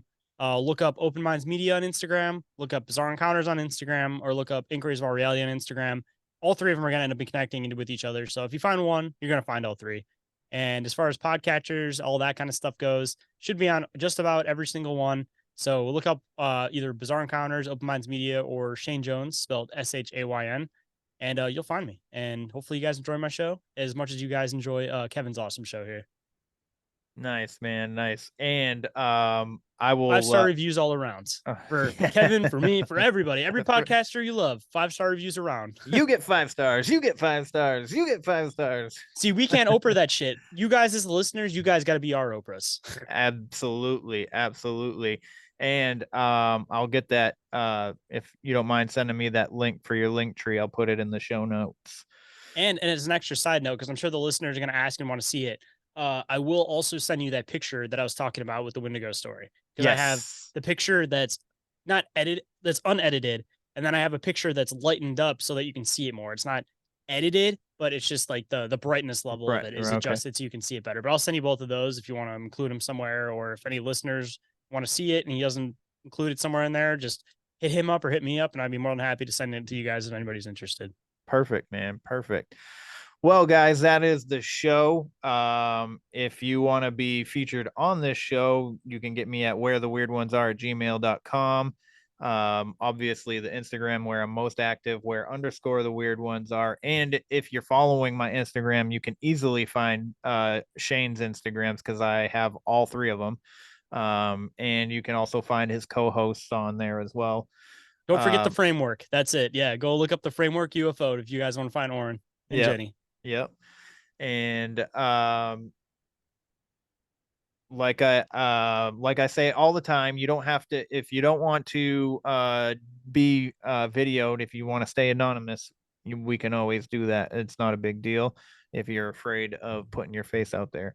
And then also, if you do want to be featured on Shayn's show, you can also reach out to him. So you could be on both shows or all three shows, whatever you would like, as long as you got something strange to talk about.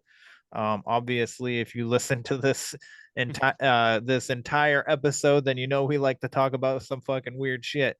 So with that being said, like, share, subscribe, share with your friends, share with your family.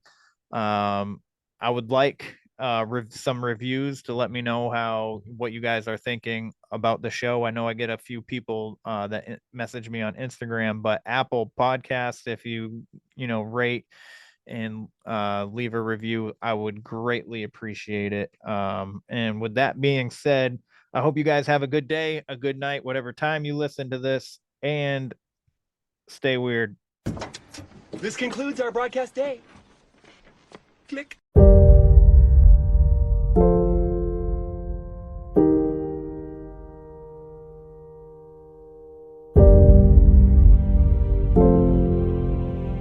Because in the end, none of us have very long on this earth.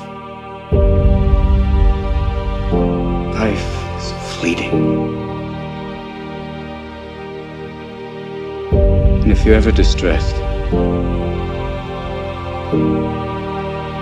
cast your eyes to the summer sky. When the stars are strung across the velvety night, and when a shooting star streaks through the blackness, turning night into day, make a wish.